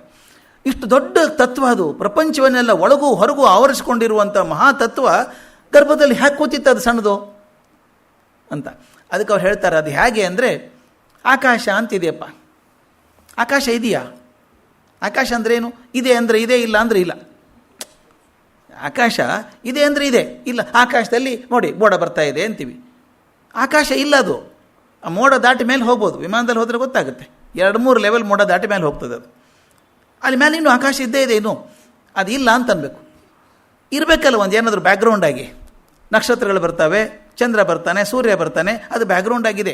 ಅದಕ್ಕೆ ಶುಕಾಚಾರ್ಯ ಹೇಳ್ತಾರೆ, ಆಕಾಶ ಹೇಗೆ ಇದೆ ಅಂದರೆ ಇದೆ, ಇಲ್ಲ ಅಂದರೆ ಇಲ್ವೋ, ಅದರೊಳಗೆ ಚಂದ್ರ ಹೇಗೆ ತೇಲಿ ಬರ್ತಾನೋ, ಹೇಗಿದೆ ಇದೆ ಅಥವಾ ಇಲ್ಲ ಅನ್ನುವಂಥ ಆಕಾಶದಲ್ಲಿ ಚಂದ್ರ ತೇಲಿ ಬರೋ ಹಾಗೆ ಇಲ್ಲೂ ಎಲ್ಲೂ ಇರುವಂಥ ಭಗವಂತ ದೇವಕಿಯ ಗರ್ಭಕ್ಕೆ ಸರಿದು ಬಂದ ಅಂತ ಭಾಳ ಚೆಂದ ಹೇಳ್ತಾರೆ. ಆಗ ಕೃಷ್ಣನ ಮಧ್ಯರಾತ್ರಿಯೊಳಗೆ, ಶ್ರಾವಣ ಮಾಸದ ಕೃಷ್ಣ ಪಕ್ಷದ ಅಷ್ಟಮಿಯ ದಿವಸ ಮಧ್ಯರಾತ್ರಿಯಲ್ಲಿ ಕೃಷ್ಣನ ಅವತಾರ ಆಯಿತು. ಆಗ ರೋಹಿಣಿ ನಕ್ಷತ್ರದ ಜಯಂತಿ ಯೋಗ ಅಂತ ಹೇಳ್ತಾರೆ. ಆಗ ಎಲ್ಲರೂ ಪ್ರಾರ್ಥನೆ ಮಾಡ್ತಾರೆ, ಮೊದಲು ದೇವತೆಗಳು ಕೂಡ ಪ್ರಾರ್ಥನೆ ಮಾಡ್ತಾರೆ, ಭಗವಂತ ಬರಲಿ ಅಂಥೇಳಿ. ಬಹಳ ಚೆಂದ ವರ್ಣನೆ ಮಾಡೋದು. ಜಗತ್ತಿನ ಸೆರೆ ಬಿಡಿಸ ಬಂದಂಥ ಭಗವಂತ ಹುಟ್ಟಿದ್ದು ಸೆರೆಮನೆಯಲ್ಲಿ ಅಂತ. ಇಡೀ ಜಗತ್ತಿನ ಸೆರೆ ಬಿಡಿಸ ಬಂದಂಥ ಭಗವಂತ ಹುಟ್ಟಿದ್ದೇ ಸೆರೆಮನೆಯಲ್ಲಿ, ಅದು ಮಧ್ಯರಾತ್ರಿಯ ಕಾಳ ಕತ್ತಲೆಯೊಳಗೆ. ಅದು ಸರಿಯೇ, ಹಾಗಾಗಬೇಕಾದ್ದೇ. ಈಗ ಅಜ್ಞಾನದ ಗಾಢಾಂಧಕಾರವಿದ್ದಾಗಲೇ ಭಗವಂತನ ಬೆಳಕು ಬೇಕಾಗ್ತದೆ. ನಮಗೆ ಟಾರ್ಚ್ ಬೇಕಾಗೋದು ಯಾವಾಗ? ಕತ್ಲೆ ಇದ್ದಾಗ. ಕತ್ಲೆ ಆಳವಾದಷ್ಟು ನಮಗೆ ಹೆಚ್ಚು ಬೆಳಕು ಬೇಕು, ಬೆಳಕಿನಲ್ಲಿ ಬೆಳಕು ಬೇಕಾಗಿಲ್ಲ. ಆದ್ದರಿಂದ ಅಜ್ಞಾನದ ಅಂಧಕಾರ ಹೆಚ್ಚಾಗಿದ್ದಾಗ ದೈವತ್ವದ ಬೆಳಕು ಬರಬೇಕಾಗಿತ್ತು. ಸೆರೆಯಲ್ಲಿಯೇ ಬಿಡುಗಡೆಯ ಅಭಿಪ್ಸೆ ಇರುವಂಥದ್ದು. ಹೊರಗಿದ್ದವ್ರಿಗೆ ಏನೂ ಇರಲ್ಲ, ಜೈಲಿನಲ್ಲಿದ್ದವ್ರು ಬಿಡುಗಡೆ ಆಗಬೇಕು ಅಂತ ಆಸೆ ಇರ್ತದೆ. ಅವ್ರು ಒದ್ದಾಡ್ತಾರೆ. ಅದಕ್ಕೆ ಸೆರೆಯಲ್ಲಿದ್ದಂಥ ದೇವಕಿ ವಸುದೇವಿಯ ಆ ಹೊಟ್ಟೆಯಲ್ಲಿ ಹುಟ್ಟಿದಂಥ ಕೃಷ್ಣ ಹುಟ್ಟಿದ ತಕ್ಷಣ ಮೊದಲೇ ಕೆಲಸ ಹೊರಗೆ ಹೋಗ್ತಾನೆ.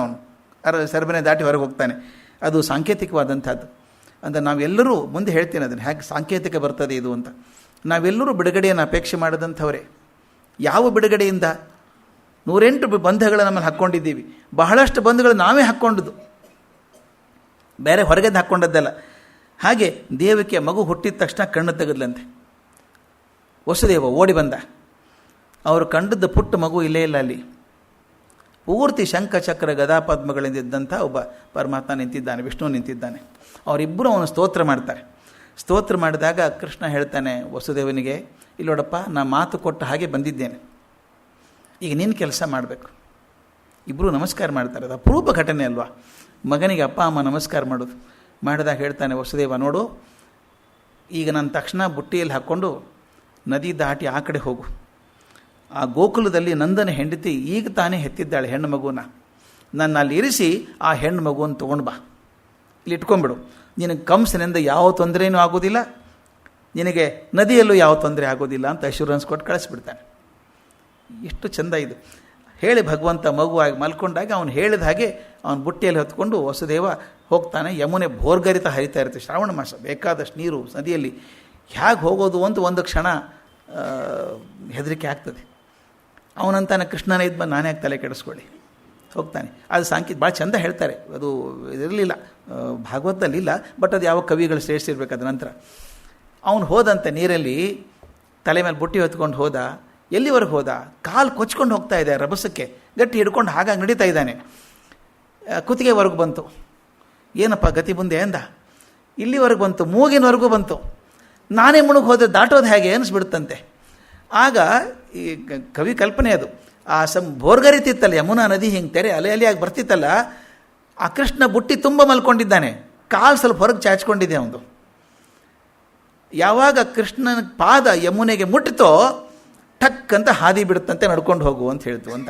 ಅದು ಕವಿ ಕಲ್ಪನೆ. ಅದು ಇದೇ ಕಲ್ಪನೆ ಎಲ್ಲ ಧರ್ಮಗಳಲ್ಲೂ ಇದೆ.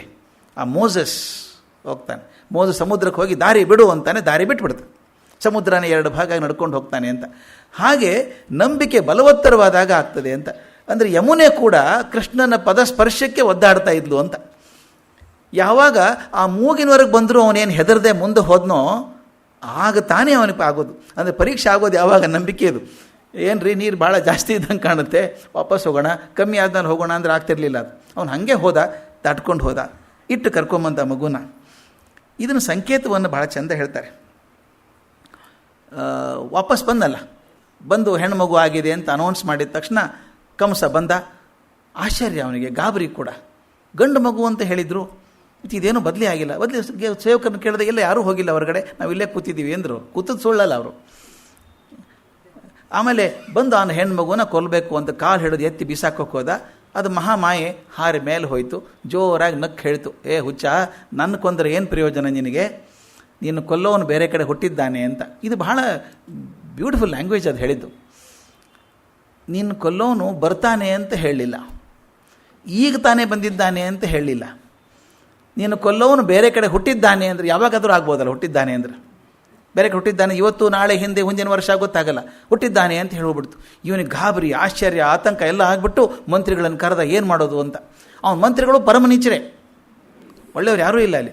ಅವರು ಸೊಲ್ಯೂಷನ್ ಅಂಥದ್ದು ಕೊಡ್ತಾರೆ, ಅವರು ಸಲಹೆ ಅಂಥದ್ದು ಕೊಡ್ತಾರೆ.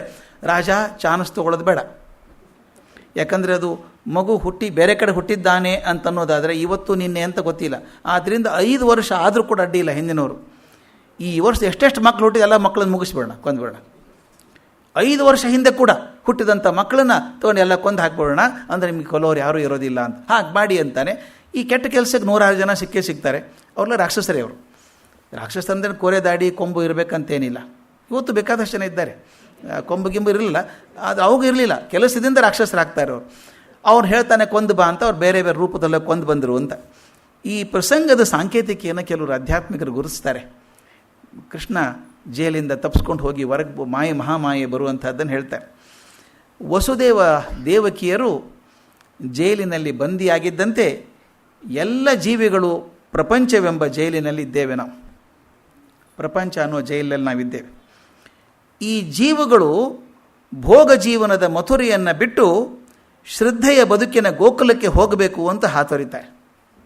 ಗೋಕುಲ ಅಂದರೆ ಶ್ರದ್ಧಾ ಜೀವನ, ಮಥುರೆ ಅಂದರೆ ಭೋಗ ಜೀವನ. ಈ ಜೀವಿಗಳು ಈ ಭೋಗ ಜೀವನವನ್ನು ಬಿಟ್ಟು ಶ್ರದ್ಧಾ ಜೀವನಕ್ಕೆ ಹೋಗಬೇಕು ಅಂತ ಹಾತೊರಿತಾ ಇದ್ದಾರೆ. ಅದರ ಮಧ್ಯದಲ್ಲಿ ಒಂದು ನದಿ ಇದೆ, ಪ್ರವಾಹ ಇದೆ. ಅದು ನೋವು ಮತ್ತು ದುಃಖ ಎನ್ನುವಂಥ ಸಂಸಾರದ ಪ್ರವಾಹ ಇದೆ. ಎಷ್ಟು ಚಂದದ ಕಲ್ಪನೆ ಇದು. ಈ ಭೋಗ ಜೀವನದಿಂದ ಶ್ರದ್ಧಾ ಜೀವನಕ್ಕೆ ಹೋಗುವಾಗ ದಾರಿಯಲ್ಲಿ ನೋವು ಮತ್ತು ದುಃಖ ಅನ್ನುವಂಥ ಸಂಸಾರದ ಪ್ರವಾಹ ಹರಿದಿದೆ. ಅದೇ ಬಹಳ ದೊಡ್ಡ ಅಡೆತಡೆ ಆಗಿಬಿಟ್ಟಿದೆ ನಮಗೆ. ಆದರೆ ಕೃಷ್ಣ ಭಕ್ತಿಯನ್ನು ತಲೆ ಮೇಲೆ ಹೊತ್ಕೊಂಡು ಹೋದರೆ ಕೈಕಾಲುಗಳಿಗೆ ಕಟ್ಟಿದಂಥ ವಾಸನೆಗಳು ಅನ್ನುವಂಥ ಬೇಡಿಗಳೇನಿದ್ದಾವೆ ಬಿಚ್ಕೊಂಡ್ಬಿಡ್ತವೆ. ನಮ್ಮನ್ನು ಬಂಧ, ವಾಸನೆಗಳೇ ಬಂಧ. ವಾಸನಾಕ್ಷಯ ಮೋಕ್ಷ ಮಂಕುತಿಮ್ಮ ಅಂತ ಕಗ್ಗದಲ್ಲಿ ಹೇಳಿದ ಹಾಗೆ, ಶ್ವಾನ ತಿಪ್ಪೆಯ ಮೇಲೆ ಮಲಗಿರಲು ಪೂರ್ವಿಕ ಜ್ಞಾನ ಪಶ್ಚಾತ್ತಾಪ ಶುಭ ಚಿಂತೆಯಂತೆ ಇರ್ತದೆ ಅದು. ಹಾಗೆ ಆ ಕ್ಷಣಕ್ಕೆ ನಮ್ಮ ವಾಸನೆಗಳಿದ್ದಾವಲ್ಲ, ವಾಸನೆ ಗಟ್ಟಿ ಹಿಡ್ಕೊಂಡ್ಬಿಡ್ತಾವಂತೆ. ಅದಕ್ಕೆ ಯಾವಾಗ ಕೃಷ್ಣನ ತಲೆ ಮೇಲೆ ಹೊತ್ಕೋತೀವೋ, ಕೃಷ್ಣ ಭಕ್ತಿ ಅನ್ನುವಂಥದ್ದನ್ನು ತಲೆ ಮೇಲೆ ಹೊತ್ಕೊಂಡಾಗ ಕೈಕಾಲುಗಳಿಗೆ ಕಟ್ಟಿದಂಥ ವಾಸನೆಗಳು ಅನ್ನುವಂಥ ಬೇಡಿಗಳು ಬಿಡಿಸ್ಕೊಳ್ತವೆ. ಆಗ ಸಂಸಾರ ಕೂಡ ತನ್ನ ಹಾದಿಯನ್ನು ಬಿಟ್ಟು ಭೋಗ ಜೀವನದಿಂದ ಶ್ರದ್ಧೆಯ ಜೀವನ ಕಡೆಗೆ ನಮ್ಗೆ ಹೋಗ್ಲಿಕ್ಕೆ ಅನುಕೂಲ ಮಾಡ್ತದೆ ಅಂತ. ಇದನ್ನೇ ಕೈವರ್ತಕ ಕೇಶವ, ಇದೇ ತಾನೇ ನಮ್ಮನ್ನು ಸಮುದ್ರದ ನದಿಯೊಳಗೆ ದಾಟಿಸುವಂಥ ಕೃಷ್ಣನೇ ದಾಟಿಸ್ಬೇಕು ನಮ್ಮನ್ನು ಅನ್ನೋ ಹಾಗೆ ಇಲ್ಲಿ ಕೃಷ್ಣ ಭಕ್ತಿ ಇದ್ದರೆ ಮಾತ್ರ ಹೋಗೋಕ್ಕೆ ಸಾಧ್ಯ ಅಂತ. ಕೃಷ್ಣನಲ್ಲಿ ಇಟ್ಟು ಆ ಮಹಾಮಾಯೆಯ ಅವತಾರವಾದಂಥ ಹೆಣ್ಣು ಮಗುನ ಕರ್ಕೊಂಬರ್ತಾನಲ್ಲ ವಸುದೇವ, ಕರ್ಕೊಂಬಂದು ವಾಪಸ್ ಬಂದಾಗ ಮತ್ತೆ ಎಲ್ಲ ಬೇಡಿಗಳು ಬರ್ತವೆ, ಪಂಜರ ಹಾಕ್ಕೋತದೆ, ಸೇವಕರು ಎದ್ದು ಕೂತ್ಕೋತಾರೆ. ಅಲ್ಲಿವರೆಗೂ ಗೊತ್ತೇ ಇರಲಿಲ್ಲ ಅವ್ರಿಗೇನಾಯಿತು ಅಂತ. ಬೇಡಿ ಬಿಚ್ಚಿಕೊಂಡದ್ದು ಕೃಷ್ಣ ಹೊರಗೆ ಬಂದಾಗ, ಮಹಾಮಾಯೆ ಒಳಗೆ ಬಂದಾಗ ಮತ್ತೆ ಬೇಡಿ ಹಾಕ್ಕೊಳ್ತು, ಪಂಜರ ಜೈಲು ಬಾಗಿಲು ಹಾಕ್ಕೊಳ್ತು. ಅದಕ್ಕೆ ಇದು ಮಾಯೆ ಅಂತ. ಕೃಷ್ಣ ಇದ್ದಾಗ ಮಾಯೆ ತೊರೀತದೆ, ಮಾಯೆ ಬಂದಾಗ ಮತ್ತೆ ಬಂಧನ ಶುರು ಆಗ್ತದೆ. ಇದಾದದ್ದು. ಕಂಸ ಮಕ್ಕಳ ಮಾರಣ ಹೋಮವನ್ನೇ ಶುರು ಮಾಡಿಬಿಟ್ಟ, ಹಳ್ಳಿ ಕಳಿಸಿದ ಮಕ್ಕಳನ್ನು ಕೊಲ್ಲೋದಕ್ಕೆ. ಆ ಸಂದರ್ಭದಲ್ಲಿ ಒಂದು ವಿಚಿತ್ರ ಆಗ್ತದೆ ಘಟನೆ, ಬಹಳ ಜನ ಗೊತ್ತಾಗಲ್ಲ. ಯಾದವ ಕುಲ ಪುರೋಹಿತರಾದಂಥ ಗರ್ಗ ಯಾರಿಗೂ ಗೊತ್ತಾಗದ ಹಾಗೆ ಗೋಕುಲಕ್ಕೆ ಹೋಗಿ ಈ ಎರಡೂ ಮಕ್ಕಳಿಗೆ ನಾಮಕರಣ ಮಾಡಿ ಬರ್ತಾನೆ. ಭಾಳ ಚಂದದ ಕೆಲಸ ಇದು. ಆದರೆ ಯಾರಿಗೂ ಗೊತ್ತಿಲ್ಲ ಅದು. ಅಕಸ್ಮಾತ್ ಏನಾದರೂ ಕಂಸನಿಗೆ ಗೊತ್ತಾಗಿದ್ದರೆ ತಮ್ಮ ಕುಲಪುರೋಹಿತ ಹೋಗಿ ಆ ಮಕ್ಕಳಿಗೆ ಹೆಸರಿಟ್ಟು ಬಂದಿದ್ದಾನೆ, ಗೆತ್ರಿ ಇವರೇನೆ ಅಂತ ಗೊತ್ತಾಗ್ಬಿಡ್ತಿತ್ತು ಅವನಿಗೆ. ಯಾರಿಗೂ ಹೇಳೋದಿಲ್ಲ. ಅವನು ಹೋಗಿ ಆಕೆ ದೇವಕಿಗೆ ಯಶೋದೆಗೆ ಹೇಳ್ತಾನೆ, ಮಕ್ಕಳನ್ನು ಕಳಿಸ್ಕೊಡು ಅಂತ. ಹೊರಗಡೆ ಮರದ ಕೆಳಗೆ ಕೂಡಿಸಿ ಗೌಪ್ಯವಾಗಿ ಹೆಸರಿಟ್ಟು ಇವನ ಹೆಸರು ಕೃಷ್ಣ ಅಂತ ಹೇಳಿ ಬರ್ತಾನೆ. ದೊಡ್ಡ ಮಗುವಿನಿಗೆ, ರೋಹಿಣಿಯ ಮಗನಿಗೆ ಬಲರಾಮ ಅಂತ ಹೇಳಿ, ಸಣ್ಣವನಿಗೆ ಕೃಷ್ಣ ಅಂತ ಹೆಸರು ಹೇಳಿ ಬರ್ತಾನೆ. ಕೃಷ್ಣ ಅನ್ನೋ ಹೆಸರೇ ಸುಂದರ. ಅದು ಎಷ್ಟು ಅರ್ಥ ಗೊತ್ತಾ ಕೃಷ್ಣ ಪದಕ್ಕೆ? ಕೃಷ್ಣ ಅನ್ನೋ ಪದಕ್ಕೆ ಕೃಷ್ಣ ಅಂದರೆ ಕಪ್ಪು ಅಂತ ಒಂದು ಅರ್ಥ. ಎಷ್ಟೋ ಜನ ಡಿಸ್ಕಸ್ ಮಾಡಿದ್ದಾರೆ ಅದ್ರ ಬಗ್ಗೆ. ಕೃಷ್ಣ ಕಪ್ಪೇ ಇದ್ದ ಅಂತ ಅಲ್ಲ, ಕಪ್ಪು ಇರಬಹುದಾಗಿತ್ತು. ಆದರೆ ಕಪ್ಪು ಯಾಕೆ ಅಂತ ಅರ್ಥ ಹೇಳ್ತಾರೆ. ಕಪ್ಪಿಗೊಂದು ಅರ್ಥ ಇದೆ ಅದಕ್ಕೆ. ಕೃಷ್ಣ ಅಂದರೆ ಕಪ್ಪು, ಕೃಷ್ಣ ಅಂದರೆ ರಹಸ್ಯ. ಕೃಷ್ಣ ಪದದ ಅರ್ಥನೇ ರಹಸ್ಯ. ಕೃಷ್ಣ ತಕ್ಷಣ ಅರ್ಥ ಆಗುವಂಥದ್ದಲ್ಲ, ಅದು ರಹಸ್ಯ. ಇನ್ನೊಂದು ಕೃಷ್ಣ ಅಂದರೆ ಆಕರ್ಷಣೆ ಮಾಡುವಂಥವನು, ಎಲ್ಲರನ್ನೂ ತನ್ನ ಚೆಲುವಿನಿಂದ ಆಕರ್ಷಣೆ ಮಾಡುವಂಥವನು. ಕೃಷ್ಣ ಅಂದರೆ ಭೂಮಿಗೆ ಆನಂದವನ್ನಿಟ್ಟಂಥ ದೇವ ಅಂತ. ಅದಕ್ಕೊಂದು ಮಾತು ಬರ್ತಿದೆ, ಕೃಷಿ ಭೂಮಿ ಗೋಸ್ಮಾದಿತಿ ಅಂತ. ಅಂದರೆ ಇಡೀ ಪೃಥ್ವಿಗೆ ತನ್ನ ಆನಂದವನ್ನು ಕೊಟ್ಟಂಥವನು ಕೃಷ್ಣ ಅಂತ. ಇನ್ನೊಂದು ಸಮುದ್ರವನ್ನು ಕರ್ಷಣೆ ಮಾಡಿ ದ್ವಾರಕೆಯನ್ನು ಸ್ಥಾಪನೆ ಮಾಡಿದವನು ಕೃಷ್ಣ ಅಂತ. ಇನ್ನೊಂದು ಅರ್ಥ ಸಜ್ಜನರ ಆಪತ್ತುಗಳನ್ನು ಕರ್ಷಣೆ ಮಾಡುವಂಥವನು ಕೃಷ್ಣ. ಇಷ್ಟು ಅರ್ಥ ಕೃಷ್ಣನಿಗಿರುವಂಥದ್ದು. ಇನ್ನೊಂದು ನೀಲಮೇಘ ಶ್ಯಾಮ ಅಂತ ಕರೀತಾರೆ ಅವನು. ನೀಲಮೇಘ ಶ್ಯಾಮ. ನಮ್ಮಲ್ಲಿ ಪೇಂಟಿಂಗ್ ನೋಡಿದ್ರೆ ಪೂರಾ ನೀಲಿ ಬಣ್ಣ ಬಡ್ದಿಟ್ಟಿರ್ತಾರೆ ಅವನು. ನೀಲಿ ಬಣ್ಣ ಇತ್ತೋ ಇಲ್ಲೋ ಗೊತ್ತಿಲ್ಲ ನನಗೆ. ನೀಲಮೇಘ ಶ್ಯಾಮ ಅಂತ ಅಂದರೆ ಕಪ್ಪು ಆದ ಮೋಡ ಬಣ್ಣ ಅಂತ ಹೇಳ್ತಾರೆ. ಇದು ಎಷ್ಟು ಅರ್ಥಗರ್ಭಿತವಾಗಿದೆ ಗೊತ್ತಾ? ನಾವು ಮೋಡಗಳನ್ನು ದೂರದಲ್ಲಿ ನೋಡಿದಾಗ ಕತ್ಲೆ ಕಪ್ಪಾಗ್ಬಿಡ್ತದೆ. ಏನು ಭಾರಿ ಮೋಡ ಬಂತು, ಮಳೆ ಬಂದುಬಿಡ್ತದೆ ಈಗ ಅಂತ ಕಪ್ಪನ್ನು ಕಾಣಿಸುತ್ತೆ. ಸಮುದ್ರ ನೋಡಿದ ದೂರದಿಂದ ಮೇಲಿಂದ ನೋಡಿದಾಗ ನೀಲಿ ಕಾಣಿಸುತ್ತೆ ಸಮುದ್ರ, ಆಕಾಶ ನೀಲಿ ಕಾಣಿಸುತ್ತೆ. ಯಾವುದು ಅತ್ಯಂತ ವಿಸ್ತಾರವಾಗಿದೆಯೋ ಅದು ದೂರದಿಂದ ನೋಡಿದಾಗ ನೀಲಿ ಅಂತ ಕಾಣಿಸುತ್ತೆ. ಹಾಗೆ ಭಗವಂತ ಕೂಡ ತುಂಬ ಎತ್ತರದಲ್ಲಿರೋದ್ರಿಂದ ಆತ ನೀಲಿಯಾಗಿದ್ದಾನೆ ಅಂತ ಕಲ್ಪನೆ.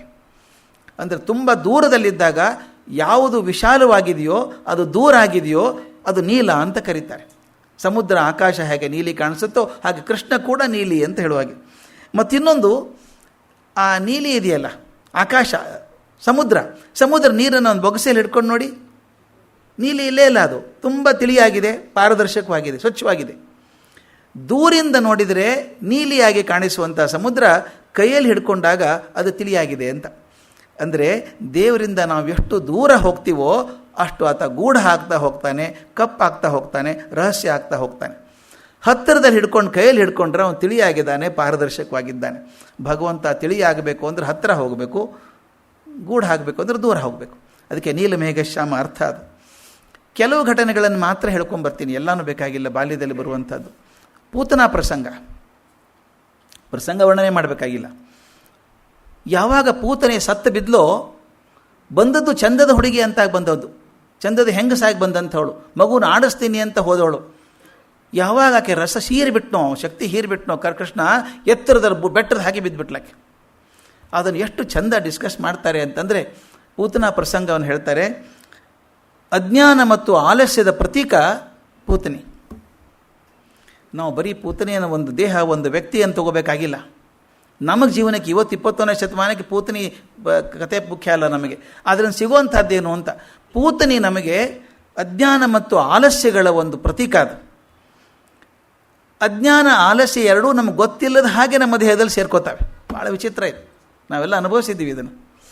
ವಾಕಿಂಗ್ ಹೋಗಬೇಕು ಅಂತ ತೀರ್ಮಾನ, ತೂಕ ಜಾಸ್ತಿ ಆಯಿತು, ವಾಕಿಂಗ್ ಹೋಗು ಅಂತ ಹೇಳಿದ್ದಾರೆ ಅಂಥೇಳಿ ಬೆಳಗ್ಗೆ 5 ಗಂಟೆಗೆ ಅಲಾರಾಮ್ ಇಟ್ಟದ್ದು. ಅಲಾರಾಮ್ ಆಗ್ತದೆ ಪಾಪ, ಅದೇನು ಮಾಡ್ತದೆ. ಅದ್ರ ತಲೆಗೆ ಹೊಡೆದು ಒಂದು 5 ನಿಮಿಷ ಮಲ್ಕೊಂಡು ಆಮೇಲೆ ಹೇಳೋಣ, ಮತ್ತು 6:30 ಮತ್ತು ಕೆಲಸ. ಇದು ಆಲಸ್ಯ ಬೇಡ ಅಂದರೂ ಬಂದುಬಿಡ್ತದೆ ಒಳಗಡೆ. ಎಷ್ಟರ ಮಟ್ಟಿಗೆ ಬರುತ್ತೆ ಅಂದರೆ, ಒಂದು ವಾರ ಹೋದರೂ ಕೂಡ ಇನ್ನೂ ಪೂರ್ತಿ ಹೋಗಿರಲ್ಲ ಅದು. ಇವತ್ತು ಭಾನುವಾರ, ಒಂದು ದಿವಸ ವಾಕಿಂಗಿಗೆ ರೆಸ್ಟ್. ಆಲಸ್ಯ. ಅಜ್ಞಾನ ಕೂಡ ಹಾಗೇನೆ. ದಯವಿಟ್ಟು ಗಮನಿಸಿ, ಅಜ್ಞಾನವನ್ನು ಯಾರೂ ಪ್ರಯತ್ನಪೂರ್ವಕ ಪಡ್ಕೊಳ್ಳಲ್ಲ. ಜ್ಞಾನ ಬೇಡ ಅಂದರೆ ಅಜ್ಞಾನ ತಾನೇ ಬರೋಕ್ಕೆ ಶುರು ಆಗ್ತದೆ. ಅಂದರೆ ಅಜ್ಞಾನ ಮತ್ತು ಆಲಸ್ಯಗಳು ನಮ್ಮ ದೇಹವನ್ನು ಎಷ್ಟು ಆವರಿಸ್ಕೊಂಡು ಬಿಡ್ತಾವೆ ಅಂದರೆ, ತುಂಬ್ಕೊಂಡ್ಬಿಡ್ತಾವೆ, ಗೊತ್ತು ಕಾಣಿಸಲ್ಲ ನಮಗೆ ಅದು. ಯಾವಾಗ ಭಗವಂತ ತನ್ನ ಸ್ಪರ್ಶದಿಂದ ಆ ಆಲಸ್ಯ ಮತ್ತು ಅಜ್ಞಾನವನ್ನು ಹೀರಿ ಒಗಿತಾನೋ, ಹೊರಗೆ ಒಗದಾಗ ಗೊತ್ತಾಗತ್ತೆ ಎಷ್ಟು ರಾಶಿ ಕುಡ್ಕೊಂಡಿತ್ತಲ್ಲೋ ಮರ ನನ್ನ ಮನಸ್ಸಲ್ಲಿ ಇದು. ಅದಕ್ಕೆ ಗುರುಗಳನ್ನು ಪ್ರಾರ್ಥನೆ ಮಾಡಬೇಕಾದ್ರೆ, ಅಜ್ಞಾನ ತಿಮಿರಾಂಧಸ್ಯ ಜ್ಞಾನಾಂಜನ ಶಲಾಕಯ ಚಕ್ಷುರುನ್ಮೀಲಿತಮೇನ ತಸ್ಮೈ ಶ್ರೀ ಗುರುವೇ ನಮಃ ಅಂತ. ಅಜ್ಞಾನ ತಿಮಿರಾಂಧಕಾರ ಅಷ್ಟು ದೊಡ್ಡದಿದೆ, ಕೂತ್ಕೊಂಡಿದೆ ಒಳಗಡೆ. ಅದನ್ನು ಯಾವಾಗ ಭಗವಂತ ತನ್ನ ಸ್ಪರ್ಶದಿಂದ ತೆಗೆದು ಒಗಿತಾನೋ ಆವಾಗ ಗೊತ್ತಾಯ್ತು ಎಷ್ಟು ಇದೆಯಲ್ಲ ಅಂತ. ಒಂದು ಮಾತನ್ನು ಹೇಳಿಬಿಡ್ಬೇಕಿಲ್ಲಿ. ವಿನ್ಸ್ ಪಾಸೆಂತೆ ಅಂತ ಒಬ್ಬ ಮನುಷ್ಯ ಅಮೇರಿಕಾದಲ್ಲಿದ್ದಾನೆ. ಅವನ ಮಾತು ಕೇಳಿದ್ದೆ ಒಂದು ಸಲ ನಾನು, ಅದ್ಭುತ ಅನಿಸ್ಬಿಡ್ತಾ ಮನುಷ್ಯ ಮಾತಾಡಿದ್ದು. ಆತ ಹೇಳ್ತಾನೆ, 15 ವರ್ಷದ ಹಿಂದೆ ನಾನು ಬರೀ ಕ್ಲಾರ್ಕ್ ಆಗಿದ್ದೆ, ಬ್ಯಾಂಕ್ನಲ್ಲಿ ಕ್ಲಾರ್ಕ್ ಆಗಿದ್ದೆ. ಏನು ಮಾಡ್ಕೊಂಡು ಜೀವನ ಮಾಡ್ತಿದ್ದೆ, ಹಾಗೆ ನಡ್ಸ್ಕೊಂಡು ಹೋಗ್ತಿದ್ದೆ. ಕಷ್ಟ ಇತ್ತು, ಸಣ್ಣ ಹಣದಲ್ಲಿ ಜೀವನ ಮಾಡೋದು ಕಷ್ಟ ಅನಿಸ್ತಿತ್ತು. ಆದರೆ ಒಂದು ಸಲ ಯಾವುದೋ ಒಂದು ಭಾಷಣ ಕೇಳಿದೆ ನಾನು. ಒಬ್ಬ ಮನೋವಿಜ್ಞಾನಿ ಮತ್ತು ನರರೋಗ ತಜ್ಞ ಭಾಷಣ ಮಾಡಿದ. ಅವನು ಹೇಳ್ತಾನೆ, ನಮಗೆ 2 ಇದೆ, conscious mind and subconscious mind. ಎಚ್ಚರದ ಮನಸ್ಸು ಮತ್ತು ಸುಪ್ತ ಮನಸ್ಸು ಅಂತ 2 ಇದ್ದಾವೆ. ನಾವು ಎಚ್ಚರದ ಮನಸ್ಸಲ್ಲಿ ಏನು ಕೆಲಸ ಮಾಡ್ತೀವೋ ಅದ್ರ 1000 ಪಟ್ಟು, 1,00,000 ಪಟ್ಟು, ಕೋಟಿ ಪಟ್ಟು ಕೆಲಸ ಸುಪ್ತ ಮನಸ್ಸಿಂದ ಮಾಡ್ಬೋದು. ಅದನ್ನು ಬಳಸ್ಕೊಂಡೇ ಇಲ್ಲ ನಾವು ಅದನ್ನು. ಅಂದರೆ ಅಜ್ಞಾನ ಕೂತ್ಕೊಂಡಿದೆ ಅದು. ನಿಮಗೆ ಅನುಭವ ಆಗಿದೆ ಸುಪ್ತ ಮನಸ್ಸಿಂದ ಎಷ್ಟೋ ಕಡೆ. ಏನೋ ಒಬ್ರು ಯಾರೋ ಸಿಕ್ಕಿರ್ತಾರೆ, ಅವ್ರ ಹೆಸರು ನೆನಪಾಗಲ್ಲ ನಿಮಗೆ. ಬೆಳಗ್ಗೆ ಸಿಕ್ಕಿದ್ರಲ್ರಿ, ಅದು ಕೆಂಪು ಶರ್ಟ್ ಹಾಕೋ ಬಂದಿರಲಿಲ್ವಾ, ಉಳಿದೆಲ್ಲ ನೆನಪಿದೆ, ಹೆಸರು ಅಂದ್ಬಿಟ್ಟು ಅವ್ರು ಬಂದಿದ್ರಲ್ಲ ನೆನಪೇ ಆಗಲ್ಲ. ಏನಾದರೂ ನಾಲಿಗೆ ತುದಿಗಿದೆ. ಅದು ರಾತ್ರಿ ಊಟ ಕೂತಾಗ ನೆನಪು ಬಂದುಬಿಡುತ್ತೆ ಅದು. ಬೆಳಗ್ಗೆ ಹುಡುಕ್ತಿದ್ದಲ್ಲ ಅವ್ರ ಹೆಸರು ನೋಡು. ಯಾರು ಹುಡುಕ್ ಕೊಟ್ರೆ ನಿಮಗೆ ಅದನ್ನು? ಸುಪ್ತ ಮನಸ್ಸು. ಎಚ್ಚರದ ಮನಸ್ಸು ನಿದ್ದೆ ಮಾಡುತ್ತೆ, ಸುಪ್ತ ಮನಸ್ಸು ನಿದ್ದೆನೇ ಇಲ್ಲ ಅದಕ್ಕೆ. ಆಫೀಸರ್ ಹೇಳ್ತಾರೆ, ಈ ಫೈಲ್ ತೊಗೊಂಬನ್ರಿ 1972 ಅಂತಾರೆ. ಹೇಳಿ ಬೇರೆ ಕೆಲಸ ಮಾಡ್ತಿರ್ತಾರೆ. ಅವನು ಕ್ಲಾರ್ಕ್ ಹುಡುಕೇ ಸಾಯಂಕಾಲವರೆಗೂ. ಚಿಕ್ಕ ಮೇಲೆ ತಂದು ಸಾಹೇಬ್ರ ಕಡೆ ಕೊಡ್ತಾನೆ, ಇದೇ ಬೇಕಾಗಿದ್ದ ಫೈಲು ಅಂತ ಅವರಂತಾರೆ. ಹಾಗೆ ಈ ಸುಪ್ತ ಮನಸ್ಸು ಕಂಟಿನ್ಯೂಸ್ ಕೆಲಸ ಮಾಡ್ತಿರ್ತದೆ. ಆ ವಿನ್ಸ್ ಪಾಸೆಂತೆ ಹೇಳಿದ, ಯಾವಾಗ ನನಗೆ ಸುಪ್ತ ಮನಸ್ಸನ್ನು ಬಳಸ್ಕೊಳ್ಳೋದು ಗೊತ್ತಾಯಿತೋ ನನ್ನ ಜೀವನ ಪೂರ್ತಿ ಬದಲಾಗೋಯ್ತು. ಅವನು ಏನೇನು ಮಾಡಿದ ಅಂತ ಹೇಳ್ತೀನಿ. ನೋಡ್ಲಿಕ್ಕೆ ಭಾಳ ಚೆಂದ ಇದ್ದಾನ ಅವನು. ಈ ಹಾಲಿವುಡ್ ಆ್ಯಕ್ಟರ್ಗಿಂತ ಚೆನ್ನಾಗಿದ್ದಾನೆ. 6 ಫೂಟ್ 4 ಇಂಚು, ಭಾರಿ ಸ್ಮಾರ್ಟ್ ಫೆಲೋ. ಅವನು ಭಾಷೆ ಕಲಿಯೋಕ್ಕೆ ಶುರು ಮಾಡಿದ, ಕಾಲೇಜ್ಗೆ ಹೋದ, ಯೂನಿವರ್ಸಿಟಿಗೆ ಹೋದ, PhD ಮಾಡಿದ ಮ್ಯಾನೇಜ್ಮೆಂಟ್ ಒಳಗೆ, ಪುಸ್ತಕ ಬರೆದ. ಎಷ್ಟು ಪ್ರಖ್ಯಾತ ಆದ ಕನ್ಸಲ್ಟೆಂಟ್ ಅಂದರೆ, ಈವನ್ ದೊಡ್ಡ ದೊಡ್ಡ ಕಂಪ್ನಿಗಳು ಕೂಡ 3 ತಿಂಗಳು ಕಾಯಬೇಕು ಅವನ ಅಪಾಯಿಂಟ್ಮೆಂಟ್ಗೋಸ್ಕರ. ಕೋಟಿ ಗಳಿಸಿಬಿಟ್ಟಿದ್ದಾನೆ. ಅದರ ಜೊತೆಗೆ ಭಾಷಣ ಮಾಡ್ತಾನೆ, ಅದ್ಭುತವಾದ ಭಾಷಣ ಮಾಡ್ತಾನೆ. ಅವನಿಗೆ ಸ್ಕೀಯಿಂಗ್ ಮಾಡ್ತಾನೆ. ಈ ಐಸ್ ಮೇಲೆ ಹೋಗೋದಿರ್ತಲ್ಲ, ಸ್ಕೀಯಿಂಗ್ ಬರ್ತದೆ. ಒಂದು ಸಲ ಕೇಳಿದಂಥ ಸ್ಕೀಯಿಂಗಲ್ಲಿ ಕಾಂಪಿಟೇಷನ್ ಯಾವುದಿದೆ ಅಂತ, ಒಲಿಂಪಿಕ್ ಇದೆ ಅಂದರು. ಒಲಿಂಪಿಕ್ಗೆ ಹೋದಾಗ ಗೋಲ್ಡ್ ಮೆಡಲು. ನೋಡಿ, ಎಲ್ಲಾದರೂ ಟಾಪೇ. ಒಲಿಂಪಿಕ್ ಗೋಲ್ಡ್ ಮೆಡಲು, PhD ಇನ್ ಮ್ಯಾನೇಜ್ಮೆಂಟು, ಭಾಷಣಕಾರ, ಅದ್ಭುತ ಆ್ಯಕ್ಟರು, ಎಲ್ಲ ಮಾಡ್ತಾನೆ. ಅವನು ಹೇಳಿದೆ ಇದೆಲ್ಲ ಆದದ್ದು 15 ವರ್ಷದಲ್ಲೇ. ಯಾಕಂದರೆ ಯಾವತ್ತು ನನಗೆ ಮನಸ್ಸಲ್ಲಿ ಅಜ್ಞಾನ ಮತ್ತು ಆಲಸ್ಯ ಹೋಯ್ತೋ ಅವತ್ತು ಗೊತ್ತಾಯಿತು ನಾನು ಅಸಾಧ್ಯ ಕೆಲಸ ಮಾಡಬಲ್ಲೆ ಅಂತ. ಎಷ್ಟರ ಮಟ್ಟಿಗೆ ನನ್ನ ಜೀವನ ಹಾಳು ಮಾಡ್ಕೊಂಡಿದ್ದೆ ಮುಂದೆ 40 ವರ್ಷ ಅಂದರೆ ನನಗೆ ಗೊತ್ತೇ ಇರಲಿಲ್ಲಲ್ರಿ. ಅದು ಕೇಳಿದ ಹೋಗಿದ್ದು ಇನ್ನೂ ಹಾಗೆ ಇರ್ತಿತ್ತು. ಅದೇ ಪೂತನಾ ಪ್ರಸಂಗ ಮುಖ್ಯ. ಅದು ನಮ್ಮಲ್ಲಿ ಅಜ್ಞಾನ ಆಲಸ್ಯ ಎಷ್ಟು ಕೂತ್ಕೊಂಡು ನಮ್ಮ ಕಲ್ಪನೆನೇ ಮಾಡಿಲ್ಲ. ಒಂದು ಸಲ ಅದು ಹೊರಗೆ ಹೋದ್ಮೇಲೆ ಅನಿಸುತ್ತೆ, ಅಯ್ಯೋ ಮೊದಲೇ ಗೊತ್ತಾಗಿದ್ರೆ ಎಷ್ಟು ಚೆನ್ನಾಗಿತ್ತು, ಇನ್ನೊಂದು 20 ವರ್ಷ ಎಷ್ಟು ದೊಡ್ಡ ಕೆಲಸ ಮಾಡ್ಬೋದಾಗಿತ್ತಲ್ಲ ಅಂತ ಅನಿಸುತ್ತೆ. ಅದಕ್ಕೆ ಭಗವಂತ ಅದನ್ನು ಹಾಕ್ತಾನೆ ಅಂತ. ಕೊನೆಯ ಪ್ರಸಂಗ ಬಹಳ ಚೆನ್ನಾಗಿದೆ. ಪೂತನಿಯ ದೇಹವನ್ನು ಸುಟ್ಟಾಗ ಹೊತ್ಕೊಂಡು ಹೋಗೋಕ್ಕಾಗಲಿಲ್ಲ, ಕತ್ತರಿಸಿ ತೊಗೊಂಡು ಹೋದ್ರೆ ಅದನ್ನು. ಅಲ್ಲಿ ಬೆಂಕಿ ಹಚ್ಚಿ ಹಾಕಿದಾಗ ವಿಚಿತ್ರ ಅಂದರೆ ಸುಗಂಧದ ವಾಸನೆ ಬಂತಂತೆ ಆಕೆ ಸತ್ತಾಗ. ಇದು ಬಹಳ ಮುಖ್ಯ ಸ್ವಾಮಿ. ಯಾವಾಗ ನಮ್ಮ ಅಜ್ಞಾನ ಮತ್ತು ಆಲಸ್ಯ ಹೋಯಿತು ಅಂತಂದರೆ ನಮ್ಮ ಜೀವನದಲ್ಲಿ ಬರುವಂಥ ಸುಗಂಧನೇ ಬೇರೆ. ಆ ಸುಗಂಧ ಬರಬೇಕಾದ್ರೆ ಮೊದಲಿಗೆ ಹೋಗಬೇಕು, ಈ ಪೂತನ ನಾಶ ಆಗಬೇಕು. ಪೂತನೆ ನಮ್ಮ ಆಲಸ್ಯ ಮತ್ತು ಅಜ್ಞಾನದ ಲಕ್ಷಣ. ಇನ್ನೊಂದು ಶಕಟಾಸುರ ಅಂತ ಬರ್ತಾನೆ. ಅವನು ನೋಡಿ, ಶಕಟಾಸುರ ಬಂದವನು ಗಾಲಿ ಬಂಡಿಯಾಗಿ ಬರ್ತಾನೆ, ಕೃಷ್ಣನ ಕೊಲ್ಲಕ್ಕೆ ಹೋಗ್ತಾನೆ, ಕಡೆಗೆ ಅವನೇ ಸತ್ತು ಹೋಗ್ತಾನೆ. ಇದು ಎಷ್ಟು ಚೆನ್ನಾಗಿದೆ ನೋಡಿ. ಆ ಚಕ್ರನೇ ಸತ್ತೋಯ್ತು. ಯಾರು ಕೃಷ್ಣನ ಕೊಲ್ಲಬೇಕು ಅಂತ ಬಂದಿತ್ತೋ ಚಕ್ರ ರೂಪದಲ್ಲಿ, ಚಕ್ರನೇ ಸತ್ತೋಯ್ತು ಅಂತ. ಯಾವ ಚಕ್ರ ಅದು? ಜೀವನ ಮರಣದ ಚಕ್ರ. ನಾವು ಕೃಷ್ಣ ಬಯಸೋದೇನು ಅಂದರೆ, ನಾವು ಬಯಸೋದು ಕೃಷ್ಣನ ಕಡೆಯಿಂದ ಅಂದರೆ, ಮಾರಾಯ ಈ ಪುನರಪಿ ಜನನಂ ಪುನರಪಿ ಮರಣಂ ಪುನರಪಿ ಜನನಿ ಜಠರೇ ಶಯನಂ ಇದು ಮಾಡ್ಕೊಂಡು ಬಂದಿದ್ದೀವಿ. ಎಷ್ಟು ವರ್ಷ ಎಷ್ಟು ಜನ್ಮ ಬಂದಿದ್ದೀವಿ, ಸಾಕು ಒಂದು ಕಡೆ ಪಾರು ಮಾಡು, ಎಲ್ಲೋ ಒಂದು ಕಡೆ ಕ್ಲೋಸ್ ಮಾಡಿ ಅಕೌಂಟ್ ಇದನ್ನು ಅಂತ ಹೇಳಬೇಕು. ಅದಕ್ಕೆ ಶಕಟಾಸುರೊಂದು ಸಿಂಬಾಲಿಕಾಗಿ ಹೇಳ್ತಾರೆ ಎಷ್ಟೋ ಜನ ವಿಚಾರ ಮಾಡಿದವರು. ಹೇಗೆ ಚಕ್ರದ ರೂಪದಲ್ಲಿ ಕೃಷ್ಣನನ್ನೇ ಕೊಲ್ಲೋಕೆ ಬಂದಂಥದ್ದನ್ನು ಆ ಚಕ್ರವನ್ನೇ ನಾಶ ಮಾಡಿದ. ಚಕ್ರ ಸಿಂಬಾಲಿಕ್ ಅದು ಜೀವನ ಮರಣದ ಚಕ್ರ. ಆ ಜೀವನ ಮರಣ ಚಕ್ರದಿಂದ ಅದು ಮುರಿದು ಪಾರು ಮಾಡಿದ ಅಂತ. ಯಾವಾಗ ಭಗವಂತನ ಕೃಪೆ ಸಿಗ್ತದೋ ಆವಾಗ ಜೀವನ ಮರಣದಿಂದ ಪಾರಾಗ್ತೀವಿ ಅಂತ. ತೃಣಾವರ್ತ ಅಂತ ಒಬ್ಬ ಬರ್ತಾನೆ. ತೃಣಾವರ್ತ ಅಂದರೆ ಬಿರುಗಾಳಿ. ಅದು ಜೋರಾಗಿ ಸುಯ್ಯ ಅಂತ ಬಿರುಗಾಳಿ ಬಂದು ಕೃಷ್ಣನ ಎತ್ಕೊಂಡು ಹೋಗ್ಬಿಡುತ್ತೆ ಮೇಲೆ. ಅಲ್ಲಿಂದ ಕೆಡವು ಕೊಲ್ಲಬೇಕು ಅಂತ ಪ್ರಯತ್ನ ಮಾಡುತ್ತೆ. ಅದನ್ನ ಮೇಲೆ ನಿಂತ್ಕೊಂಡು ಆ ಗಾಳಿಯನ್ನು ಒತ್ತಿ ಕುಳಿಸಿ ಅದನ್ನು ಕೊಂದು ಹಾಕ್ತಾನೆ. ತೃಣಾವರ್ತನ ಕೊಂದು ಹಾಕ್ತಾನೆ ಅಂತ ಹೇಳ್ತಾನೆ. ತೃಣಾವರ್ತ ಅಂದರೆ ಯಾರು ಅಂತ, ನಮ್ಮಲ್ಲಿರುವಂಥ ಆವೇಶಗಳು, ನಮ್ಮಲ್ಲಿರುವಂಥ ಕೋಪ, ತಾಪ, ಅತಿ ದುಃಖ, ಅತಿ ಸಂತೋಷ ಕೂಡ ಒಂದು ಆವೇಗನೇ ಅದು. ಎಷ್ಟೋ ಜನ ಅತಿ ಸಂತೋಷಕ್ಕೆ ಪ್ರಾಣ ಕಳ್ಕೊಂಡವರಿದ್ದಾರೆ, ಅತಿ ದುಃಖದಿಂದ ಕಳ್ಕೊಂಡವರಿದ್ದಾರೆ. ಅಂದರೆ ಅತಿಯಾದ ಆವೇಗ ಏನಿದೆ ಅದು ಒಳ್ಳೆಯದಲ್ಲ ಅಂತ. ಈ ಎಲ್ಲ ಭಾವನೆಗಳ ತೀವ್ರತೆ ಅವನ್ನು ಗೆಲ್ಲಬೇಕಾದ್ರೆ ಕೃಷ್ಣನ ಕೃಪೆ ಬೇಕು. ಅದಕ್ಕೆ ಹೇಳ್ತಾರೆ ನಮ್ಮಲ್ಲಿ ಧ್ಯಾನ ಮಾಡಬೇಕು. ಧ್ಯಾನ ಮಾಡಿದಾಗ ನಿಮ್ಮ ಆವೇಗಗಳು ಕಮ್ಮಿ ಆಗ್ತವೆ ಅಂತ. ಇವತ್ತಿಗೆ ಎಲ್ಲ ವಿಜ್ಞಾನದಲ್ಲಿ ಹೇಳ್ತಿದ್ದಾರೆ, ನಿಮಗೆ ಮೆಡಿಟೇಷನ್ ಮಾಡಿದರೆ ನಿಮ್ಮ ಆರೋಗ್ಯಕ್ಕೆ ಒಳ್ಳೆಯದು, ನಿಮ್ಮ ಭಾವನೆಗಳ ತೀವ್ರತೆ ಕಮ್ಮಿ ಆಗ್ತದೆ ಅಂತ. ಅದನ್ನೇ ತೃಣಾವರ್ತ ಅಂತ ಹೇಳೋದು. ಯಾವಾಗ ಭಾವನೆಗಳ ತೀವ್ರತೆ ಹೆಚ್ಚಾದಾಗ ಭಗವಂತನ ಕೃಪೆಯಿಂದ ಆ ತೀವ್ರತೆ ಕಮ್ಮಿ ಆದಾಗ ನಿಮ್ಮ ಆರೋಗ್ಯ ಚೆನ್ನಾಗಿರ್ತದೆ, ಬದುಕು ಚೆನ್ನಾಗಿ ಆಗ್ತದೆ ಅಂತ. ಅಘಾಸುರ ವಧ ಅಂತ, ಅಘಾಸುರ ಅಂತ ಬಂದ. ದೊಡ್ಡ ಹಾವಿನ ರೂಪದಲ್ಲಿ ಬಂದ ಅವನು, ದೊಡ್ಡ ಹಾವು. ಆದಮೇಲೆ ಇಸ್ಕಾನ್ ಅವ್ರು ಒಳ್ಳೆ ಸಿನಿಮಾನ ಮಾಡಿಬಿಟ್ಟಿದ್ದಾರೆ. ಆದಮೇಲೆ ಅಘಾಸುರ ಬರ್ತಾನೆ, ಆ ಮಕ್ಕಳು ಆಟ ಆಡ್ತಿರ್ತವೆ, ಅದು ಬಾಯಿ ತಕ್ಕೊಂಡೇ ಕೂತಿರ್ತದೆ. ಏನೋ ಹೊಸದು ಬಂತಲ್ಲ ಗುಹೆ ಅಂತ ಒಳಗೆ ಹೋಗ್ತಾರೆ, ಅದೆಲ್ಲ ಕತೆ ನೋಡಿದ್ವಿ ನಾವು. ಅವನು ಒಳಗಡೆ ಹೋಗಿ ದೊಡ್ಡವನಾಗಿ ಆ ಹೊಟ್ಟೆ ಹರಿದು ಹೊರಗೆ ಬರ್ತಾನೆ, ಅಘಾಸುರ ಸತ್ತೋದ ಅಂತ. ನಿಮ್ಗೆ ಗೊತ್ತಿದೆ ಸಿಂಪಲ್ ಅರ್ಥ ಅದು. ಅಘ ಅಂತ ಸಂಸ್ಕೃತದಲ್ಲಿ ಅಂದರೆ ಪಾಪ ಅಂತ, ಅಘನಾಶಿನಿ ಅಂದರೆ ಪಾಪನಾಶ ಮಾಡುವಂಥದ್ದು. ನಮ್ಮಲ್ಲಿರುವಂಥ ಪಾಪಗಳನ್ನು ತೆಗೆದು ಹಾಕ್ತಾನೆ ಕೃಷ್ಣ ಅಂತ. ಕೃಷ್ಣನ ಧ್ಯಾನ ಮಾಡ್ತಾ ಇದ್ದರೆ ಅಘಾಸುರವದ ಅಂದರೆ ಪಾಪನಾಶನ ಮಾಡುವಂಥ ಕ್ರಿಯೆ ಕೃಷ್ಣನ ಹೆಸರಿನಲ್ಲಿದೆ ಅಂತ. ಕಾಳಿಯ ಮರ್ದನ ತಮ್ಗೆ ಗೊತ್ತು. ಯಮುನೆಯ ಮಡುವಿನಲ್ಲಿದ್ದಂತಹ ಕಾಳಿಯ, ಆ ಕಾಳಿ ಇತ್ತಲ್ಲ ಹಾವು, ಸರ್ಪ, ಕಾಳಿ ಸರ್ಪ, ಕಾಳಿಂದಿ ಸರ್ಪ ಅಥವಾ ಕಾಳಿಂದ ಕಲಿಯ ಅಂತೆಲ್ಲ ಕರೀತಾರೆ. ಕೃಷ್ಣ ಹೋದ, ಅದು ಮಡುವನ್ನು ಕೊಳಕು ಮಾಡಿಬಿಟ್ಟಿತ್ತು. ಜನರಿರುವಂಥ ಜಾಗ ಸ್ವಲ್ಪ ಗಮನಿಸಬೇಕು, ಕಾಂಟೆಕ್ಸ್ಟ್ ಚೆನ್ನಾಗಿದೆ ಅದು. ಜನರಿರುವಂಥ ಜಾಗದ ಪಕ್ಕದಲ್ಲಿ ಆ ಮಡುವಿನಲ್ಲಿ ಕಾಳಿಂದಿ ಇತ್ತಲ್ಲ, ಅದನ್ನು ಕಳಿಸ್ಬೇಕಾಗಿತ್ತು. ಊರೆಲ್ಲ ವಿಷ ಮಾಡ್ತಾ ಇತ್ತದು, ಜನರಿಗೆ ತೊಂದರೆ ಮಾಡ್ತಾ ಇತ್ತು. ಕೃಷ್ಣ ಹೋಗಿ ಅದರ ಹೆಡೆ ಮೇಲೆ ಕುಣಿದಾಡಿ ಅದರ ಅಹಂಕಾರವನ್ನು ಮರ್ದನೆ ಮಾಡಿ, ಇನ್ನು ಬರಬೇಡ ಇಲ್ಲಿ, ನೀನು ಸಮುದ್ರಕ್ಕೆ ಹೋಗು ಅಂತ ಕಳಿಸಿದ ಅಂತ. ಕೊಲ್ಲಿಲ್ಲ, ಗೊತ್ತಿರಬೇಕು ನಮಗೆ. ಕಾಳಿಂದಿ ಮರ್ದನ ಮಾಡಿದ, ಅವನು ಮಾಡಿ ಕಳಿಸಿದ, ಸಮುದ್ರಕ್ಕೆ ಹೋಗು ಅಂತ ಕಳಿಸಿದ. ಇದರ ಅರ್ಥ ಏನಿರ್ಬೋದು? ನಮ್ಮ ಸಾಮಾನ್ಯವಾಗಿ ಯೋಗಶಾಸ್ತ್ರದಲ್ಲಿ ಹಾವು ಅಂದರೆ ಕಾಮ, ಕಾಮದ ಪ್ರತೀಕ ಹಾವು. ಅದರೊಂದಿಗೆ ನಮ್ಮ ಕೀಳು ಗುಣಗಳಿದ್ದಾವೋ, ಕೀಳ ಭಾವನೆಗಳಿದ್ದಾವೋ. ತಾವು ಗಮನಿಸಿದವರಿಗೆ, ಅಷ್ಟಾಂಗ ಯೋಗ ಓದಿದವರಿಗೆ ಅಥವಾ ನಮ್ಮ ಕುಂಡಲಿನಿ ಚಕ್ರಗಳನ್ನು ಗಮನಿಸಿದವರಿಗೆ, ನಮ್ಮ ಹಿಂದೆ ನಾಡಿಯೊಳಗೆ ಒಂದು ಸರ್ಪದ ಆಕಾರ ಸುತ್ತಕೊಂಡು ಕೂತ್ಕೊಂಡಿದೆ ಅಂತ ಹೇಳ್ತಾರೆ. ಅದು ಕೆಳಗಡೆ ಮೂಲಾಧಾರದಲ್ಲಿದೆ.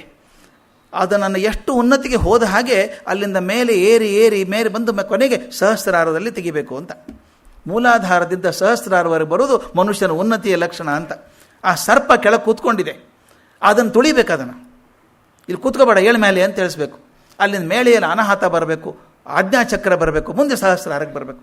ಹೀಗೆ ಬರಬೇಕು. ಅದನ್ನು ಏನು ಮಾಡಿದ ಕೃಷ್ಣ? ತುಳಿದು ಅದನ್ನು ಮರ್ದನ ಮಾಡಿ ಇಲ್ಲಿ ಕೂತ್ಕೋಬೇಡ, ಏಳು ಅಂತ ಕಳಿಸಿದ. ಅದು ಒಂದು ಭಾಗ. ಇನ್ನೊಂದು, ನನ್ನಲ್ಲಿರುವಂಥ ಕೀಳು ಭಾವನೆಗಳು ನನ್ನಲ್ಲಿ ಬೆಳೀತಾ ಇದ್ದರೆ ನನ್ನ ವ್ಯಕ್ತಿತ್ವನೇ ಬೆಳೆಯೋಲ್ಲ.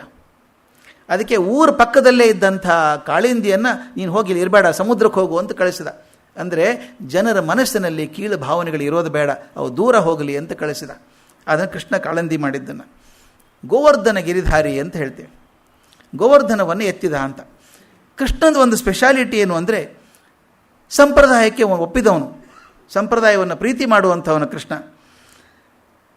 ಹಿರಿಯರು ನಮಸ್ಕಾರ ಮಾಡೋದು, ಸಂಪ್ರದಾಯ ಪಾಲಿಸೋದು ಅವನ ಲಕ್ಷಣ ಆಗಿತ್ತು. ಆದರೆ ಹಳೇದಾದದ್ದೆಲ್ಲ ಹಸನಾದದ್ದು, ಅದೇ ಅಮೂಲ್ಯವಾದದ್ದು, ಸಾಧುವಾದದ್ದು ಅಂತ ಅವನು ನಂಬಲಿಲ್ಲ.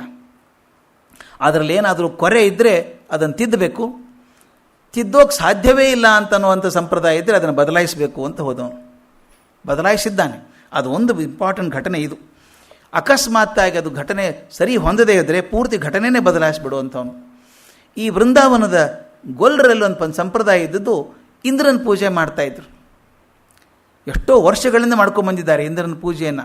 ಒಂದು ಮಾತು ನೆನಪಿಡಬೇಕಾದದ್ದು ಅಂದರೆ, ಆಗ ಕೃಷ್ಣನಿಗೆ ವಯಸ್ಸು 7 ವರ್ಷ. ಅದನ್ನು ತಿಳ್ಕೋಬೇಕು. ನಾವು 7 ವರ್ಷ ಹುಡುಗ ಹೇಳಿದ್ರೆ ಕೇಳ್ತೀವಿ, ಸುಮ್ಮನೆ ಕೂತ್ಕೊಳ್ಳ, ದೊಡ್ಡವರಿಲ್ಲೇನು ಮನೆಯಲ್ಲಿ ಅಂತೀವಿ. ಆದರೆ 7 ವರ್ಷದ ಹುಡುಗ ಎಲ್ಲರನ್ನೂ ಕನ್ವಿನ್ಸ್ ಮಾಡಿದ ಅನ್ನೋದು ಭಾಳ ಮುಖ್ಯ ಇದು. ಅವನು ಹೇಳ್ದ, ನಿಮಗೆ ಬೆಳೆ ಕೊಡೋದು ಯಾರು? ನಿಮಗೆ ಸಮೃದ್ಧಿ ಕೊಡೋರು ಯಾರು?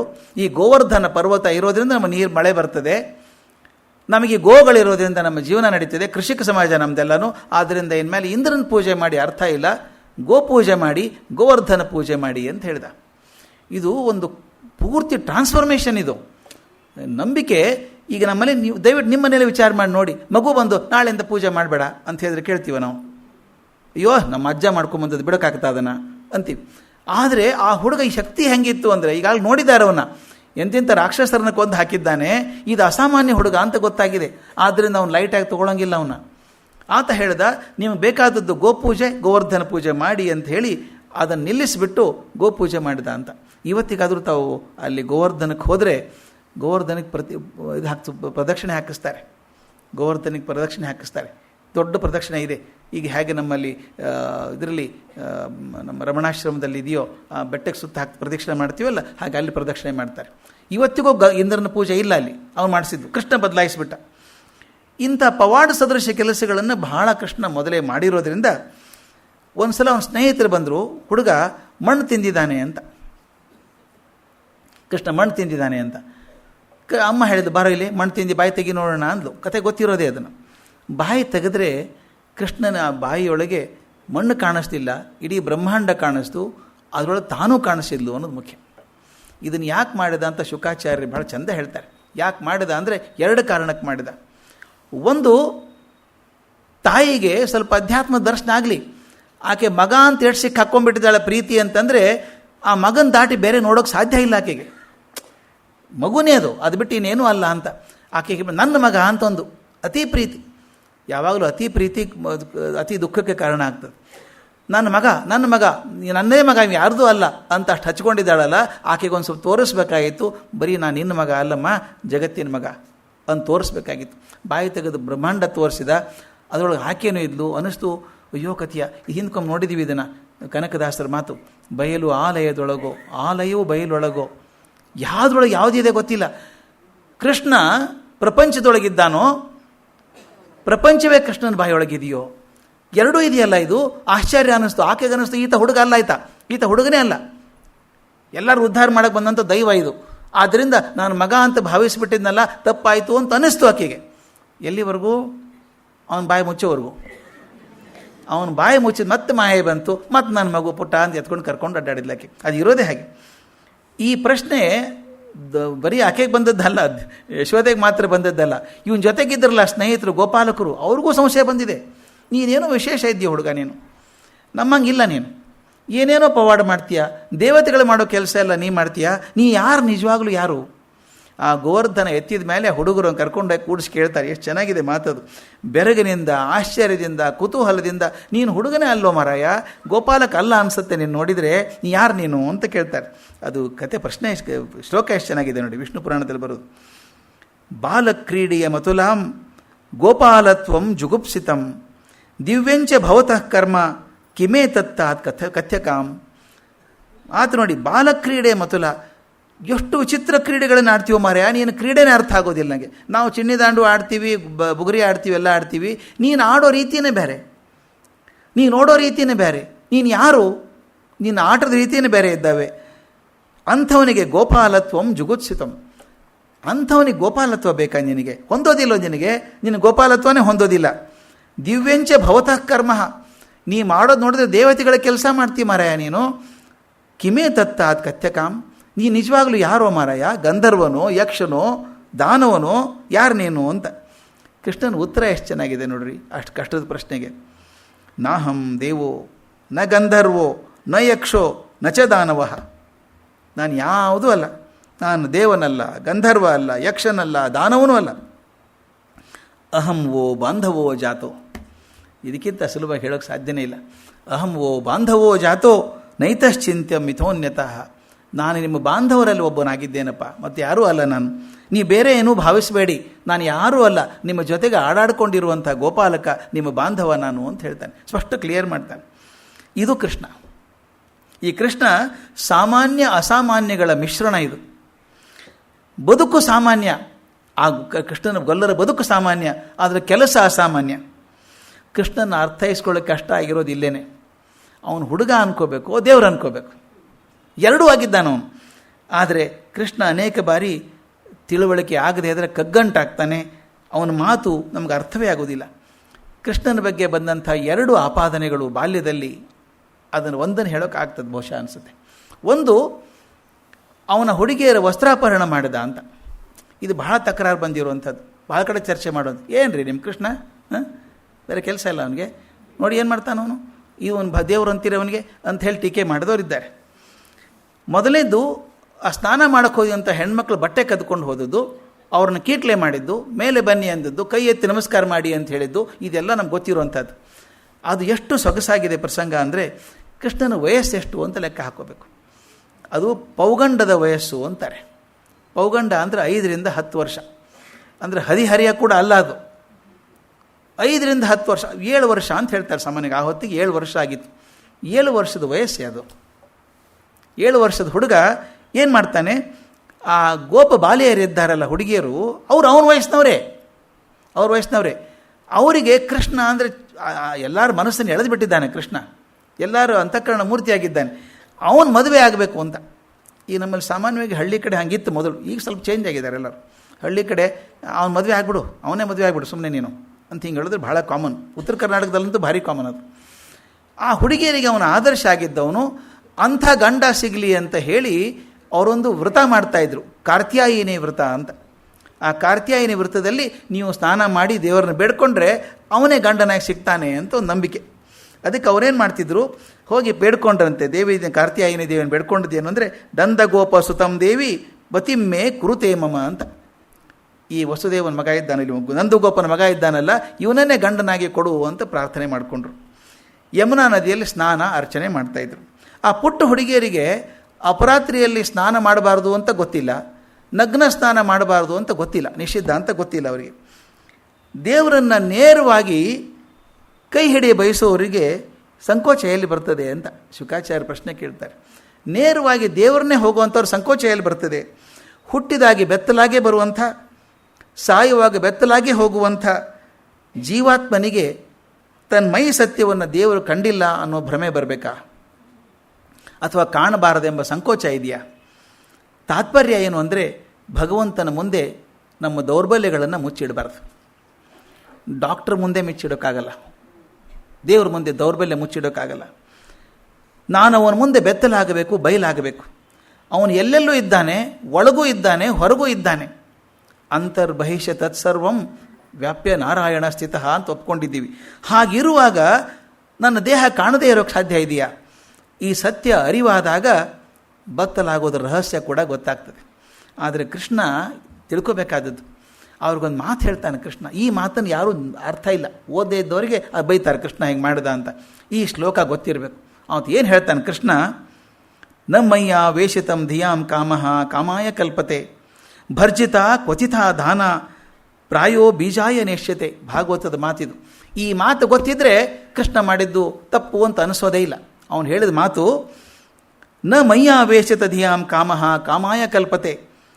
ನನ್ನಲ್ಲಿ ಪ್ರಾಣ ಮನೋಬುದ್ಧಿಗಳನ್ನು ಅರ್ಪಿಸಿ ಅಹಂ ಮಮ ಈ ಎರಡನ್ನು ಬಿಟ್ಟವರಿಗೆ ಕಾಮ ಕಾಮವಾಗಿ ಉಳಿಯೋದಿಲ್ಲ. ಇದು 7 ವರ್ಷದ ಮಗು ಹೇಳುವಂಥ ಮಾತು, ತಿಳ್ಕೊಬೇಕಿದನ್ನು. ಯಾರೋ ಮುದುಕರು 70 ವರ್ಷದವ್ರು ಹೇಳೋದಲ್ಲ ಇದು. ಈ 7 ವರ್ಷ ಹುಡುಗ ಹುಡುಗಿಯರಿಗೆ ಹೇಳ್ತಾನೆ, ನನ್ನಲ್ಲಿ ಪ್ರಾಣ ಮನೋಬುದ್ಧಿಗಳನ್ನು ಇಟ್ಟು ಅಹಂ ಮಮ ಇವೆರಡನ್ನು ಬಿಟ್ಟರೆ ಕಾಮ ಕಾಮವಾಗಿ ಇರೋದಿಲ್ಲ, ಸುಟ್ಟು ಹೋಗ್ತದೆ. ಹೇಗಂದರೆ ಉದಾಹರಣೆ ಕೊಡ್ತಾನೆ ರೀ, ಕಣ್ಣಿಗೆ ಕಟ್ಟುವಂಗೆ ಉದಾಹರಣೆ ಕೊಡ್ತಾರೆ ಶುಕಾಚಾರ್ಯ. ಭತ್ತದ ಕಾಳನ್ನು ನೀರಲ್ಲಿ ಬೇಯಿಸಿ ಒನಕೆಯಿಂದ ಒರಳಲ್ಲಿ ಕುಟ್ಟಿದ ಮೇಲೆ ಬರುವಂಥ ಅವಲಕ್ಕಿ ಇದೆಯಲ್ಲ, ಹೇಗೆ ಮತ್ತೆ ಮೊದಲಿನ ಭತ್ತದ ಕಾಳಿನಂತೆ ಮೊಳಕೆ ಒಡೆದು ಬೆಳೆಯಲಾರದೋ ಹಾಗೆ ಸಂಸಾರದ ಒರಳಲ್ಲಿ ಕುಟ್ಟಲ್ಪಟ್ಟು ಬೇಯಿಸಿ ನಿಂತ ಭತ್ತದ ಹಾಗೆ ಸಿಪ್ಪೆ ಕಳೆದ ಜೀವಾತ್ಮ ಕೂಡ ಪುನಃ ಪುನಃ ಜನನ ಮರಣದ ಚಕ್ರದಲ್ಲಿ ಸಿಲುಕಲಾರ ಮೋಕ್ಷಕ್ಕೆ ಹೋಗ್ತಾನೆ ಅಂತ. ಇದು ಎಷ್ಟಿದೆ ನೋಡಿದು. ಭರ್ಜಿತ ಕ್ವಚಿತ ದಾನ. ಯಾವ ಕಾಳನ್ನು, ಭತ್ತದ ಕಾಳನ್ನು ನೀರಲ್ಲಿ ನೆನೆಸಿ ಒರಳಲ್ಲಿ ಕುಟ್ಟಿ ಸಿಪ್ಪೆ ತೆಗೆದ ಮೇಲೆ ಅವಲಕ್ಕಿ ಏನಾಗ್ತದೋ ಅದು ನೀರಲ್ಲಿ ಹಾಕಿದರೆ ಬೆಳೆಯೋದೇ ಇಲ್ಲ, ಮುಳುಗೋದೇ ಇಲ್ಲ. ಹಾಗೆ ಯಾವ ಮನುಷ್ಯ ನನ್ನಲ್ಲಿ ಪೂರ್ತಿ ಅಹಂ ಮಮ ಬಿಟ್ಟು ನನ್ನಲ್ಲಿ ಸರ್ವಾರ್ಪಣ ಭಾವದಿಂದ ಸೇರ್ಕೋತಾನೋ ಅವನು ಆ ಅವಲಕ್ಕಿ ಆದಂಗೆ ಆಗಿಬಿಡ್ತಾನೆ. ಮತ್ತೊಮ್ಮೆ ಜನನ ಮರಣದ ಬರೋದು ಸಾಧ್ಯನೇ ಇಲ್ಲ, ಮೋಕ್ಷ ಆಗ್ತದೆ ಅಂತ. ಇದು 7 ವರ್ಷದ ಹುಡುಗ ಹೇಳುವಂಥ ಮಾತು. ಈ 7 ವರ್ಷದ ಹುಡುಗ ಈ ಮಾತನ್ನು ಹೇಳುವಂಥ, ಅಧ್ಯಾತ್ಮದ ಶಿಖರದ ಮಾತನ್ನು ಹೇಳುವಂಥವನು ಆ ಹುಡುಗಿಯರು ನೋಡಬೇಕು ಅಂತ ಮಾಡಿದ್ದು. ಕಾಮವಾಸನೆ ಕಾಣಿಸುತ್ತಾ ಅದರೊಳಗೆ? ಕಾಮವಾಸನೆ ಪ್ರಶ್ನೆನೇ ಇಲ್ಲ ಅದಕ್ಕಿರುವಂಥದ್ದು. ಮುದುಕರಿಗೂ ಅರ್ಥವಾಗದಂಥ ವೇದಾಂತವನ್ನು 7 ವರ್ಷದ ಹುಡುಗ ಆ ಹುಡುಗಿಯರಿಗೆ ಹೇಳ್ತಾನೆ. ಮತ್ತು ಇನ್ನೊಂದು ಮಾತು ಮುಖ್ಯ ನೆನಪಿರಬೇಕು. ಕನ್ನಡದಲ್ಲಿ ಬಟ್ಟೆ ಅಂದರೆ ಅರಿಬೆ ಅಂತೂ ಆಗುತ್ತದೆ, ಬಟ್ಟೆ ಅಂದರೆ ದಾರಿ ಅಂತ ಆಗ್ತದೆ. ಬದುಕಿನ ಬಟ್ಟೆ ಅಂದರೆ ದಾರಿ ಅಂತ. ಈ ಬಟ್ಟೆಯನ್ನು ಅರ್ಥ ಮಾಡ್ಕೋಬೇಕು. ಅದೇ ರೀತಿ ಸಂಸ್ಕೃತದಲ್ಲಿ ಅಂಬರ ಅಂದರೆ ಆಕಾಶನೂ ಆಗ್ತದೆ, ಬಟ್ಟೆನೂ ಆಗ್ತದೆ. ಆದ್ದರಿಂದ ಶರೀರ ಒಂದು ಬಟ್ಟೆ ಇದು ವಾಸಾಂಸಿ ಜೀರ್ಣಾನಿ ಯಥಾ ವಿಹಾಯ ಹೇಳುವಾಗ ಶರೀರ ಒಂದು ಬಟ್ಟೆ ಇದ್ದ ಹಾಗೆ ಅಂತ ಹೇಳ್ತಾನೆ. ಈ ಗೋಪಿಯರು ತಾವು ತಂದಿದ್ದ ಬಟ್ಟೆ ಇದೆಯಲ್ಲ, ಸ್ನಾನಕ್ಕಿಂತ ಮೊದಲು ತಗೊಂಡು ಬಂದಿದ್ರಲ್ಲ ಬಟ್ಟೆ, ಅದು ಬದುಕಿನ ದಾರಿ, ಅಲ್ಲಿವರೆಗೆ ಬದುಕಿದಂಥ ದಾರಿಯನ್ನು, ಆ ದಾರಿಯನ್ನು ಪೂರ್ತಿ ಕಳೆದೊಗೆದು ನಿಂತಾಗ ಆತ ನಿಜವಾದ ಬಟ್ಟೆಯನ್ನು ಕೊಡ್ತಾನೆ. ಅದು ಮೋಕ್ಷದ ದಾರಿಯನ್ನು ಕೊಡ್ತಾನೆ. ಯಾವಾಗ ನಾನು ಹಾಕಿಕೊಂಡಂಥ ವಾಸನೆಯ ಬಟ್ಟೆಯನ್ನು ತೆಗೆದು ನಿಂತಾಗ ಆ ಭಗವಂತ ಹೊಸ ಬಟ್ಟೆಯನ್ನು ಕೊಡ್ತಾನೆ, ಅದು ಮೋಕ್ಷದ ದಾರಿಯನ್ನು ಕೊಡ್ತಾನೆ. ಈ ನೂಲಿನ ಬಟ್ಟೆ ವಾಸನೆಯ ಬಟ್ಟೆ, ಇದನ್ನು ಕಳಚುವವರೆಗೂ ಅಧ್ಯಾತ್ಮದ ಬಟ್ಟೆ ಸಿಕ್ಕಲಾರದು. ಆದ್ದರಿಂದ ಬಟ್ಟೆ ಅಂತನ್ನುವಂಥದ್ದು ಬರೀ ನಿಜವಾದ ಬಟ್ಟೆ ಅರಿವೆ ಅಂತಲ್ಲ. ಅಂಬರ ಅನ್ನುವಂಥ ಪದ ಸಂಸ್ಕೃತದಲ್ಲಿ ಬಂದದ್ದು ಅದು ಬಟ್ಟೆ ಬಗ್ಗೆ ಬಂದದ್ದಲ್ಲ. ನಿಮಗೆ 2 ಬಟ್ಟೆಗಳಿದ್ದಾವೆ, ಒಂದು ಬದುಕಿನ ಬಟ್ಟೆ, ಒಂದು ಮೋಕ್ಷದ ಬಟ್ಟೆ. ಭಗವಂತ ಈ ಬದುಕಿನ ಬಟ್ಟೆಯನ್ನು ಕಳೆದು ನಿಂತ್ಕೋ, ಆವಾಗ ನಿನಗೆ ಮೋಕ್ಷದ ಬಟ್ಟೆಯನ್ನು ಕೊಡ್ತೀನಿ ಅಂತ ಹೇಳಿದಂಥ ಪ್ರಸಂಗ ಇದು ವಸ್ತ್ರಾಪಹರಣ ಪ್ರಸಂಗ. ಅದು ಸರಿಯಾಗಿ ಅರ್ಥ ಆದರೆ ವಸ್ತ್ರಾಪಹರಣ ಅದು ಕಾಮವಾಸನೆಯಿಂದದ್ದಲ್ಲ, ಅದು ಮೋಕ್ಷದ ಆಸೆಯನ್ನು ತೋರಿಸಿದಂಥದ್ದು ಅಂತ ಅನ್ನೋ ಕಲ್ಪನೆ ಬರ್ತದೆ. ಉಳಿದ ಕೃಷ್ಣನ ಬಾಲ್ಯದ ಚಿತ್ರವನ್ನು ನಾಳೆ ನೋಡೋಣ. ನಮಸ್ಕಾರ.